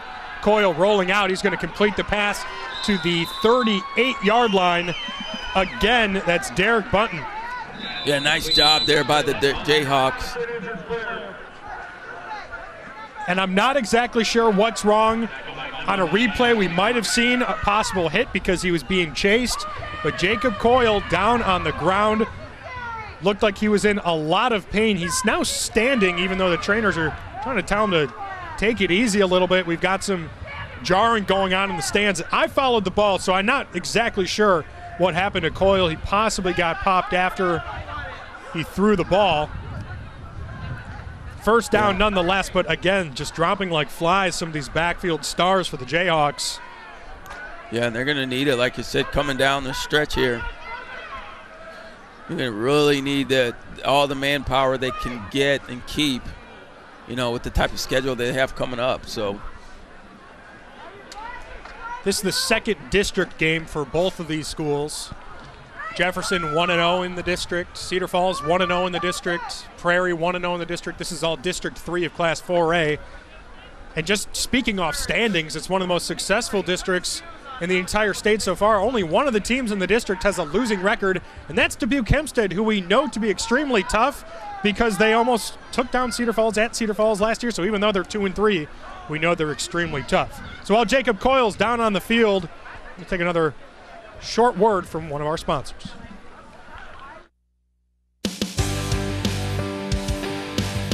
At Long Collision Center in Fairfax, we understand there is a reason they call them accidents. We know no one plans to have one, and we want everyone to keep their head in the game and their eyes on the road. But if the unavoidable happens, we've been here to help since 1998. With over 300 years experience. And we'll get you back on the road the right way. Long Collision Center on Highway 151 in Fairfax, where quality is our priority. Jacob Coyle walking off the field on his own power. I'm going to guess he probably just took a big hit and they're just evaluating him. Backup quarterbacks Ryan Chamberlain, 5'9", 166 junior. As he hands it off to, again, Derek Bunton, who's been the profile piece of this offense ever since Ezekiel Leggins exited the game. It looks like Coyle's coming right back after one play off.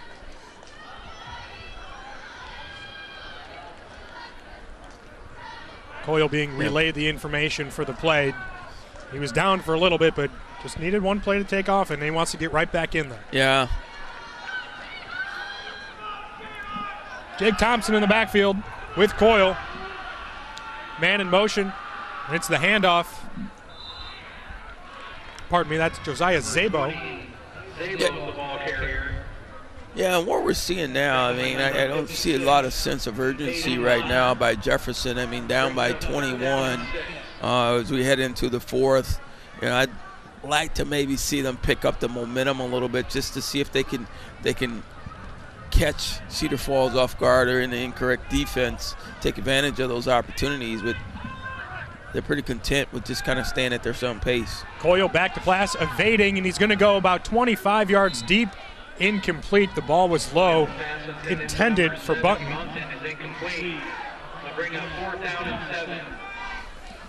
Again, as I take a look at the players on the field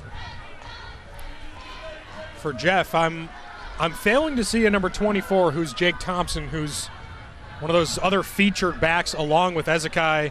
All right, now 24 is coming back on the field with Ashton Schulte, so I'm sure it was just a personnel grouping, but Thompson very rarely leaves the field, and now on 4th and 7 coming in for special teams. Or at least as of right now, it's a punt formation, and it is a trick play. They need 7 yards to gain. Running from the direct snap and falling short is Ryan Chamberlain. We saw him in that first play as the quarterback replacement for Jacob Coyle there, taking the direct snap. You know, I like the idea of staying aggressive, but that was a little predictable. I don't know. I'm thinking it's 4-down territory. You're down 21. It's almost the fourth quarter. I didn't think they were going to punt there, did you? Clearly Cedar Falls wasn't fooled. I don't think so. I really didn't. I mean, we were all sitting here, you know, watching it. It was like, they're going to do a fake punt. So, I don't, you know. And you give Cedar Falls better field position than pinning them back. Gain of 5 is Ostrich. Just a fantastic game so far for the 5'9" junior. Seven rushing touchdowns on the year for Ostrich.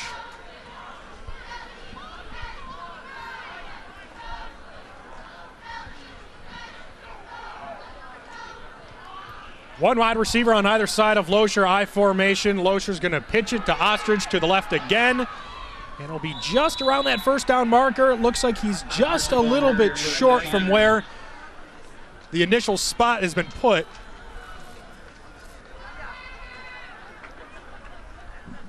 It'll be 3rd and inches for Cedar Falls. Just about 30 seconds left in the fourth quarter, so safe to say this will probably be the last play of the third quarter, and all they need is just a few inches to get. And Ostrich again in the backfield, but he's not needed as Loescher takes a sneak himself, gets the first down. Right about to their 43-yard line.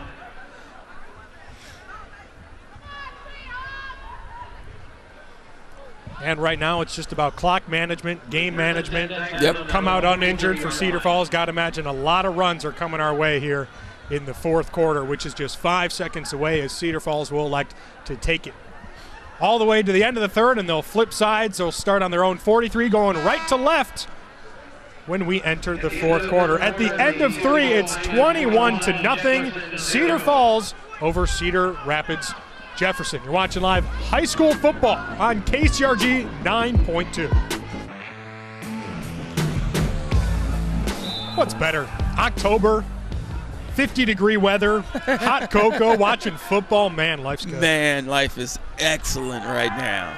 Losher rolling out, finds his tight end Remmert for an 8-yard gain, and he's picked up and body slammed down. After the gain of 8, it'll be 2nd and 2 for Cedar Falls as they cross the 50-yard line. Hey, coming up on Monday, you can catch On Iowa live right here on KCRG 9.2, or just come on down to Union Station and watch it yourself in person. It's always a fun time with Sports Director Scott Sable, the Athletics Scott Docterman, and Iowa's all-time leading receiver Marvin McNutt talking all things Hawkeyes. And no matter what happens on Saturday, I'm sure there's going to be a lot to talk about no matter what. A big one at the Big House. Well, you've played there. Yeah. What's that like? Oh, man, it's intimidating, but it's a lot of history on that football field. I mean, you think about all the greats that played in that stadium, you know, both from not only from Michigan, but from other teams that have played there.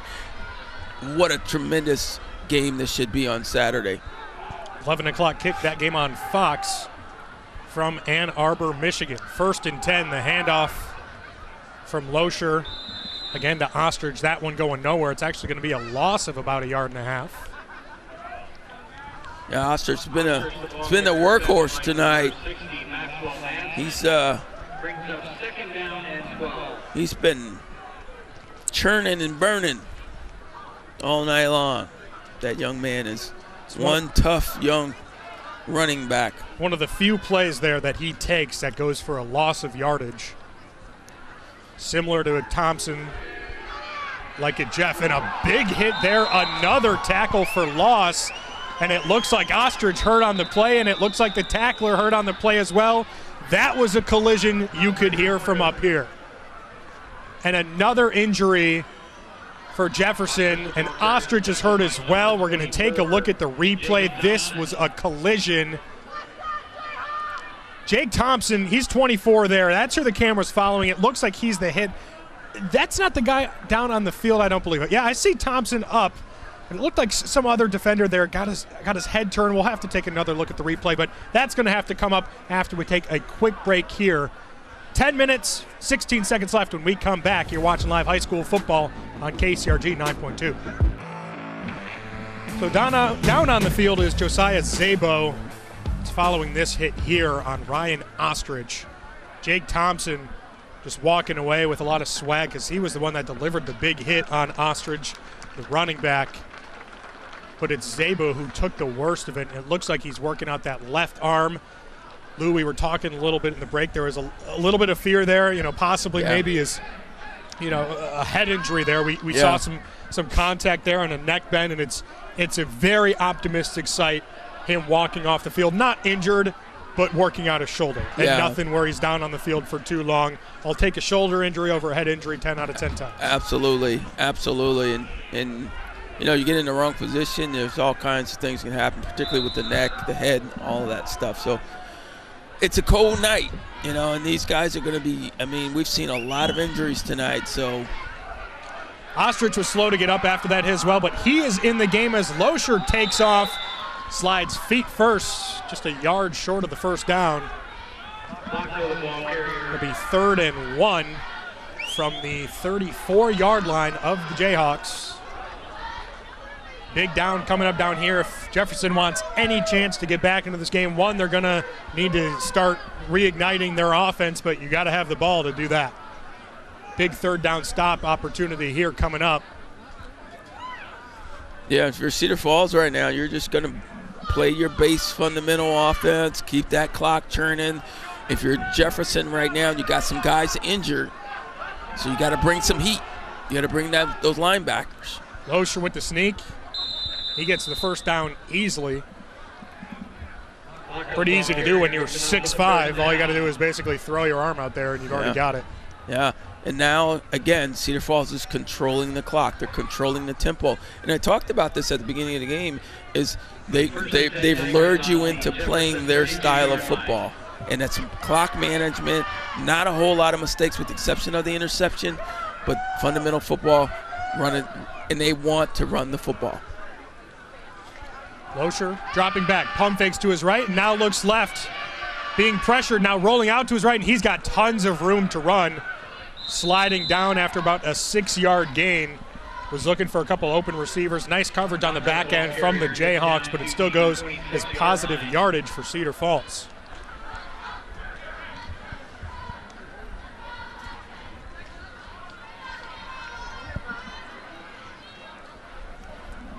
Senior quarterback once again showing why he's where this offense starts and ends. His ability to throw the ball and to run the ball. We've seen the interception from him, but interceptions don't really carry a whole lot of weight when you're up 21. It's a nice run by Ostrich. Again, just evading all sorts of tacklers. Gets the first down by 3 yards. Yeah, we got a penalty on the play right now. We'll see what the call is. The goal. Personal foul, unnecessary roughness. Defense number 84, half the distance to the goal, first down. You know, it's been a fairly clean game penalty-wise, but then we've had the 3. I think we've only had 3 flags, each of them personal fouls for 15 yards. Not a whole lot of holdings. I don't think any holdings that I can remember. Nope. 3 crucial penalties, though. Well, and I think a lot of it has to do with kids are getting frustrated now. Things are starting working out well for them. They're taking their emotions out in different ways, and that's what happens. You've done some good things with some things you hadn't done so well, and you start making those kinds of decisions. So first and goal from the 9, Ostrich. Wow. We're going to need a replay on that one. He went right up the middle and was contacted for 9 straight yards. Somehow keeps those legs churning, and it's a touchdown. And again, we have a man down on the field for Cedar Rapids Jefferson. Gosh, he's making guys miss in a phone booth. Take a look at the replay here.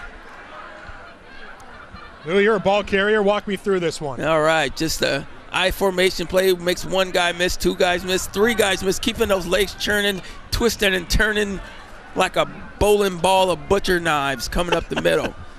In for the score. It's Ostrich's 2nd touchdown run of the night. His first one was just from the 1.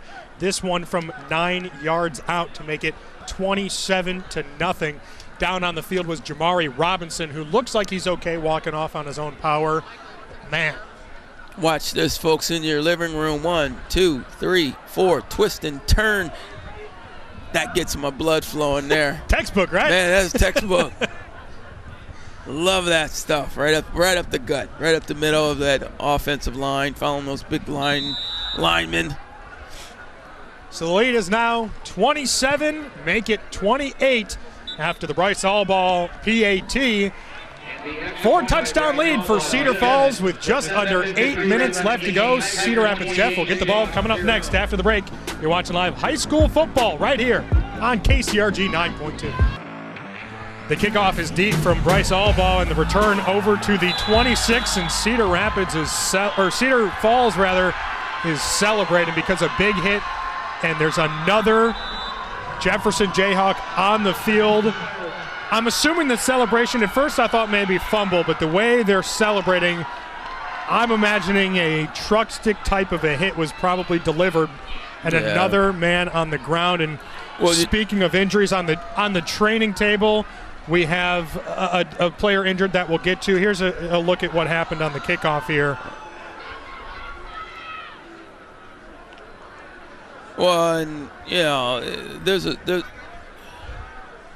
a certain level of sportsmanship you have to have, and I understand the guys like the celebration piece of it, but when it comes down to I just don't think that's the right spirit to have.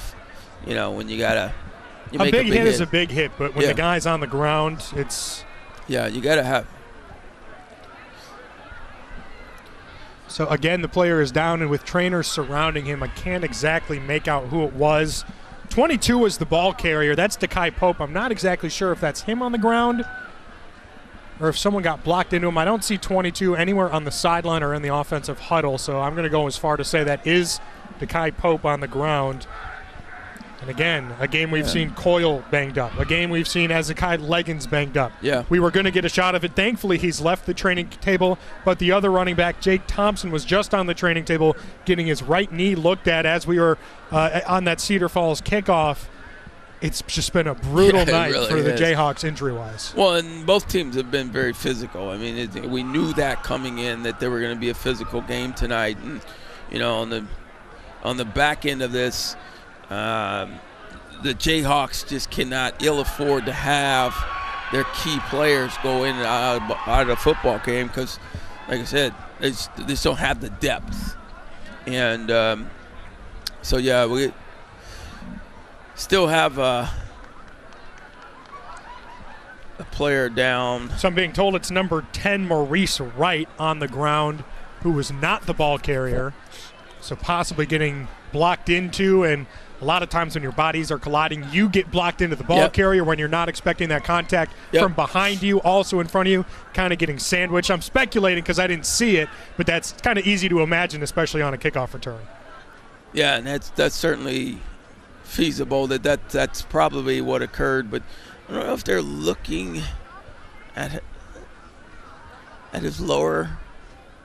Yeah, well, we were able to identify him because he was able to sit up, or at least the trainers encouraged to sit him up, and now they've laid him back down again. It's just never a good sign because a lot of these injuries too, and granted, take as much time as you need. The most important thing is player health, but we've had a handful of injuries where these guys have been on the ground for over 5 minutes. That is something you never want to see. And while Maurice Wright is on the ground, we're going to go ahead and take another short break. Hopefully he's off the field when we come back in just a minute from now. You're watching live high school football on KCRG 9.2.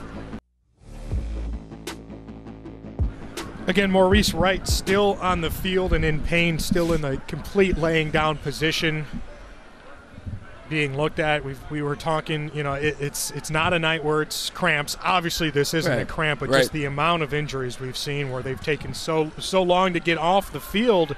You know, the trainer's got to do his job, but you just hate to see some of these guys go down like this and stay down for so long. Yeah, well, and you know, also these kids are you know, on the field. They're obviously needing the medical attention, but also because there's the frequency of it, they can't really help the kids that are already on the sideline. Yeah, you know, the one that came out before, because they're right back out on the field. So it's never seen anything like this before, where there's been so many injuries, and now obviously both teams have to kind of keep that blood flowing, keep it stretched, because on a cool night like tonight, it's easy to kind of get out of that rhythm. Well, and that's what we've seen. You know, the Jayhawks coming out on offense. This was a kick return when the injury was sustained. You know, they're keeping their legs moving, trying to stay warm. Cedar Falls on the opposite end of the field trying to do the same, but it's not getting any warmer as the night goes on, so it's only just that much harder, and it's weird for your body to do that as an athlete, especially in this kind of weather, to stay warm, stay loose, and then have to stand for 10 minutes.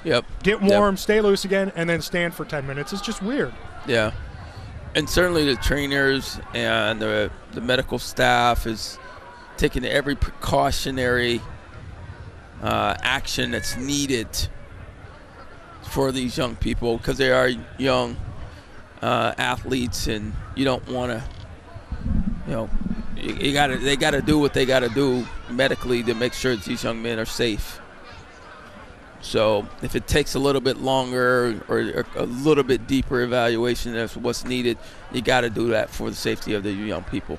And you see Coach Chris Busing, he's overlooking what the trainers are doing to his man down on the field, and just talking with him before this game, you know, it was, hey, we think we have a chance of this. We got to stay fundamentally sound, and now you've seen some undisciplined penalties, some turnovers. Those are all things you can work past. Injuries are something that you have no control over, and with a brutal couple games coming up now, it's just he's got to be heart sunken about some of the guys he's losing. We'll have more information, you know, later tonight and throughout the week on what exactly some of these injuries are. you hope none of them are anything close to long-term. Right. But it's just it's got to be disheartening as a coach to see your guys just dropping like flies. Yeah. Yeah, and also, forces you to go deeper and deeper into your depth chart, and that also exposes you in terms of what you can do. You can't. There's certain plays guys just don't have enough reps, with the first unit, and they're just not going to be able to execute it because they don't have enough reps. So, so now your playbook shrinks quite a bit the more players go down. It does look like they've brought him back to a sitting position, Maurice Wright, which is optimistic. Again, we mentioned on Iowa Live coming up on Monday. And if you're not done with your Hawkeye talk and your Hawkeye coverage, well, then just wait 2 more days for Hawk Talk on Wednesday with Kirk Ferentz. Live right here on KCRG 9.2. Each week we catch up with Coach, talk about what to expect from the team. Catch it Wednesday nights, 6:30, right here on KCRG 9.2.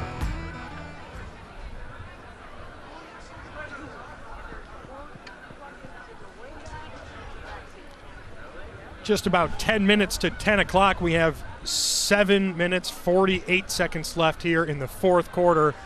28-point game for Cedar Falls, who looks to be in command of this game, which will allow them to improve their record to 6-0. Coming up for the Tigers next week, they host Waterloo West. Week after that, Dubuque Senior. So a couple games fairly close. And then they're hosting Prairie right before the playoffs start. And for Cedar Falls, they're the only team in the state that says, hey, we want to play at home for a state title. That's their goal every year. Yep. To not have to travel anywhere. And last year they had the chance, losing that very tight game to Dowling Catholic, as it looks like we've gotten Maurice Wright on his feet very slowly. So you can take a look at the trainers. Looked like he's trying to get his footing down. Again, from our vantage point, with the trainers surrounding him, it's just too hard to speculate on it, what exactly the injury could be, whether it's upper body, lower body. We know it hurts, though, and especially on cold nights, it hurts more than maybe some other nights. Yeah, and I'm speaking from experience. It's cold days, and you take the hit with from a helmet or anything like that. It hurts 10 times worse than if it was a warm day. The warm weather has its moments as well because it's hot. I remember we played Miami in Miami. It's a 7 p.m. game in the Orange Bowl stadium, and went in at halftime and had to change my jersey and pants and everything, just wrung it out with sweat. And had to get a whole new uniform, so the hot. But then we turned around and played Minnesota in a snow bowl in Kinnick Stadium, where the Snow Angel scored a touchdown. So Maurice Wright is headed straight to the locker room, putting very limited weight on either feet. He's almost kind of being dragged, for a lack of a better way of putting that. And that's certainly a tough sight to see, where anybody doesn't really have a full control over their legs. Even if it's a limp, he certainly looks like he's needing tons of assistance to get off the field, and he's headed straight to the lineup. There's a fumble, and I hear a whistle being called. I'm not exactly sure for what. It looked like a pitch that was, and I guess they're going to rule that a pass. Yeah, it was a forward pitch, I guess. But sometimes those forward pitches go as fumbles when it's underhand like that. Yeah, that's an interesting call. That whistle came in really quick. Yeah.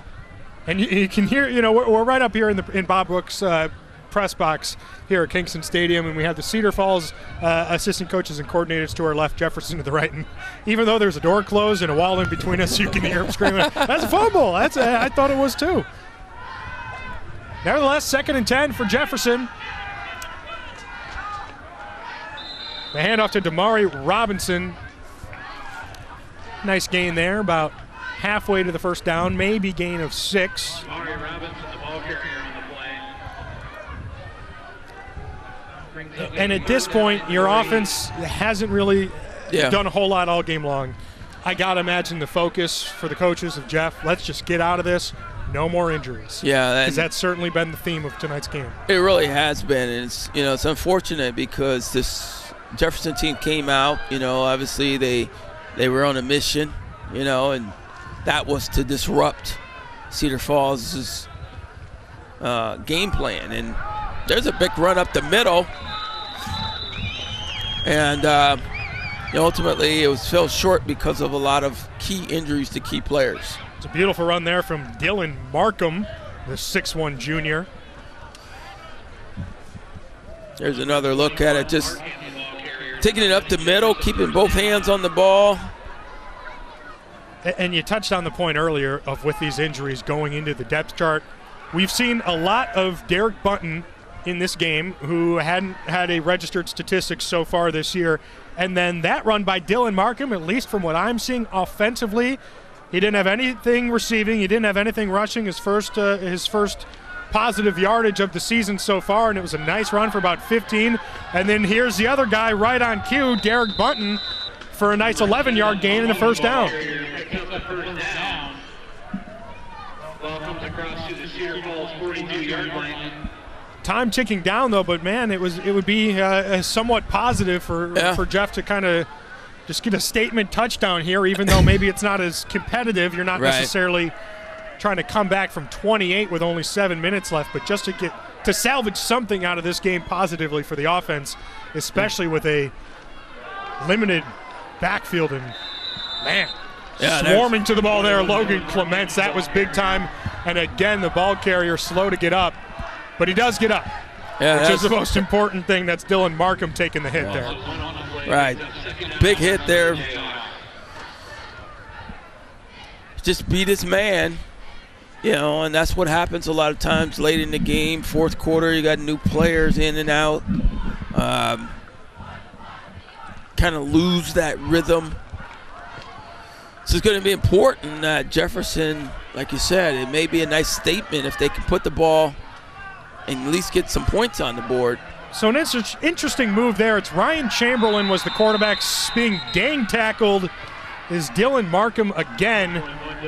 And I say interesting, Chamberlain kind of ran into the game in substitution for starting back Jacob Coyle, who came off the field, and he looked somewhat defeated. He's still talking to an assistant coach right there, but by the looks of it, it looks like I think they just brought him out of the game. And they said, we're going to call this a night. Our guys are dropping like flies. A big hit there. We're not losing you two. Yep.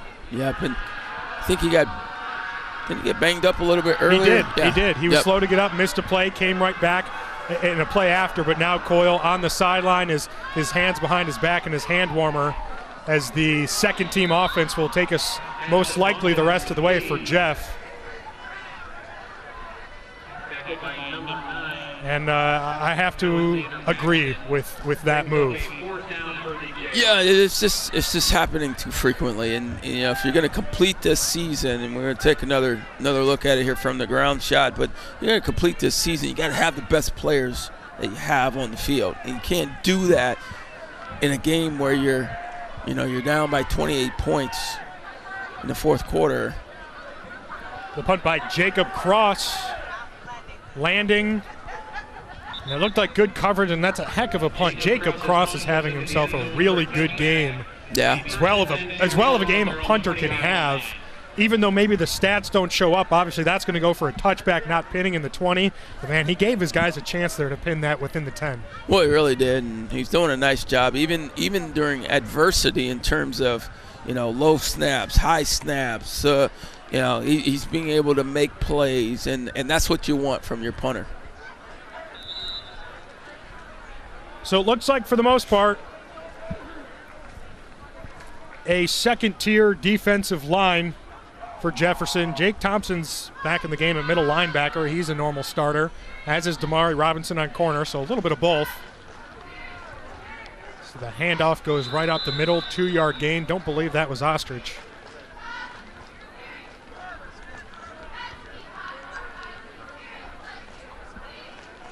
I believe that ball carrier to be Xander Stover, 5'8" junior running back. Yeah, Stover's only got 5 rushing attempts on the year for 13 yards. He adds 2 more there. Yeah, I mean, if you're Cedar Falls right now, you want to take some of your key players out of the football game. Obviously, Ostrich had a huge game tonight. Sorry, excuse me, go ahead, Luke. No, just give some of these young guys, they're out there practicing every day. They're giving you the looks that you need. Here's an opportunity for them to actually get some game experience. Cedar Falls hasn't really needed a backup quarterback given the way Cale Loescher has played so far, but they've certainly had opportunities to bring in a backup just based on the amount of points they put up against their opponents. Not so much this year, certainly last year. And the backup this year, it looks like it's going to be Landon Wolf, who's in the backfield now in the I formation. They've had 2 straight runs right up the middle from Xander Stover. We're going to take the play clock all the way down to 6 seconds, and Stover's got the first down. Tackle made by number 7, Mountain. Xander Stover. 3 minutes left to go in this one. Jayhawks do have all 3 timeouts. I can't imagine they use a single one of them. I think everybody's just about ready to wrap this one up. Yeah. Well, interesting game. A lot of, we'll get to it at the post game, but we saw a lot of great things from this Jefferson football team. And Cedar Falls look like a number 2 team in the state to you? Well, yeah. I mean, I think they showed great signs of things that they can do, but they also exposed themselves in some things they didn't do so well. So if I'm Coach Rimmert right now, I'm going to go back and really use this film as an opportunity to get better for next week. Because if I'm going to stay that number 2 team right now, I got to do a better job than this. And yeah, the scoreboard says 28, but 28-0. But more importantly, turnovers. Could be better, could be worse. Certainly wasn't. Well, perfect. It certainly could be costly in a state championship scenario. Wolf takes the snap.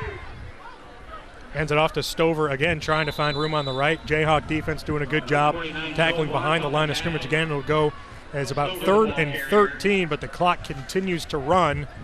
30 seconds left on the play clock, so 3rd down will come in just about 1 minute left to go. As the Tigers will improve to 6-0 on the season. Jayhawks will fall to 3-3. Coming up for Jeff, they're on the road against Prairie. Then they finish off the season 2 home games, one against Dubuque Hempstead, and then the last one is Dubuque Senior. Stover, nice spin move there to break off a tackle, get back to right about the line of scrimmage. Yeah, nice run there by Stover. I mean, here's a young man that, obviously the future of Cedar Falls football still looks good. I mean, there's a lot of great things that some young players that are coming up, they're running game. They like to run the football. I have no problem with that. I love being a running back. I say run the ball all the time. I love tonight's football offensive scheme by Cedar Falls because I love to run football. But I'm a little biased, yes. No. Starting quarterback Cale Loescher back in the game. Why? Well, because he is their starting punter as well. I believe that was the first and only punt for Cedar Falls all night long. Loescher putting it to about the 37 is where I believe that was marked. 25 seconds left here in the game. Got to imagine Jeff either just runs it right up the middle or takes a knee with what looks like very, very limited, if any at all, starters on the offense coming into the snap. Gabe Coyle was in the snap, but now he's coming off.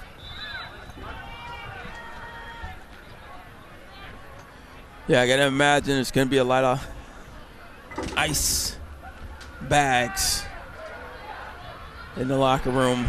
Jet sweep again for Derek Bunton, who's had himself a game, especially as a backup. You got limited opportunities to show coaches what you can do as a backup, and with the injuries we've seen from the Jayhawks, Bunton's had a heck of a game. Yeah, it really has, and he's played real well. I mean, he's the kind of guy, he's the kind of kid you want on your football team.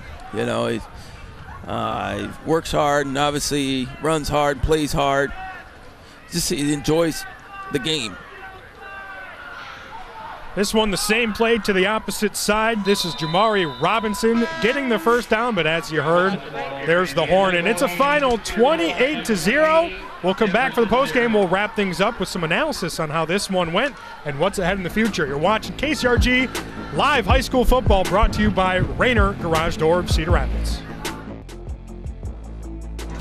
Mike O'Brien here alongside Lou Montgomery to wrap this one up. Cedar Falls improving to 6-0 on the season, 2-0 in District 3 of Class 4A, as the Cedar Rapids Jefferson Jayhawks fall to 3-3, 500 on the year now, 1-1, also a 500 record in district play. 28-0, the Tigers win. Lou, we talked about it a little bit before we closed the game here. Cedar Falls ranked second in the state. Was tonight perfect? No, by any stretch, but getting the win's the most important, and a nice shutout for the defense, irregardless of the injuries that the Jayhawks sustained on offense. Yeah, absolutely. And I think what Cedar Falls did real well tonight is obviously run the football, and that's what they wanted to do. I suspect that was their strategy. They came out and they did that extremely well. Okay. If you're Jefferson right now, you got a lot of guys injured, so you got to get those guys back, so you can get the season, finished off on a strong note. So both teams have some things to work on. More importantly, at the end of the day, Cedar Falls gets the win tonight. Jefferson's got some work to do in terms of getting their guys healthy, but more importantly, this one just didn't fall the way Jefferson wanted it tonight. What a game it was. I don't have the final statistics of the amount of total yards, and we don't really do player of the game here, but I'm going to do it. I don't care. Ryan Ostrich, he's player of the game, I would think.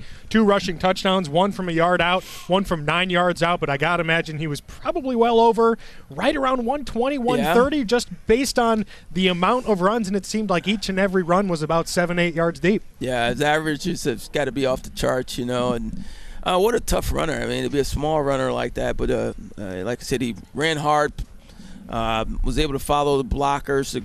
Give credit to that offensive line, and also give credit to the defensive line and D-backs for Cedar Falls. They played a nice, balanced football game tonight, and they came out, obviously, victorious. That's going to do it for us tonight here from Kingston Stadium. 28-0 the final. Cedar Falls over Cedar Rapids Jefferson. Again, be sure to check us out tomorrow right here on KCRG 9.2, another live football broadcast, Mid-Prairie at Williamsburg. But until then, good night, everybody, and thanks for watching right here, KCRG 9.2.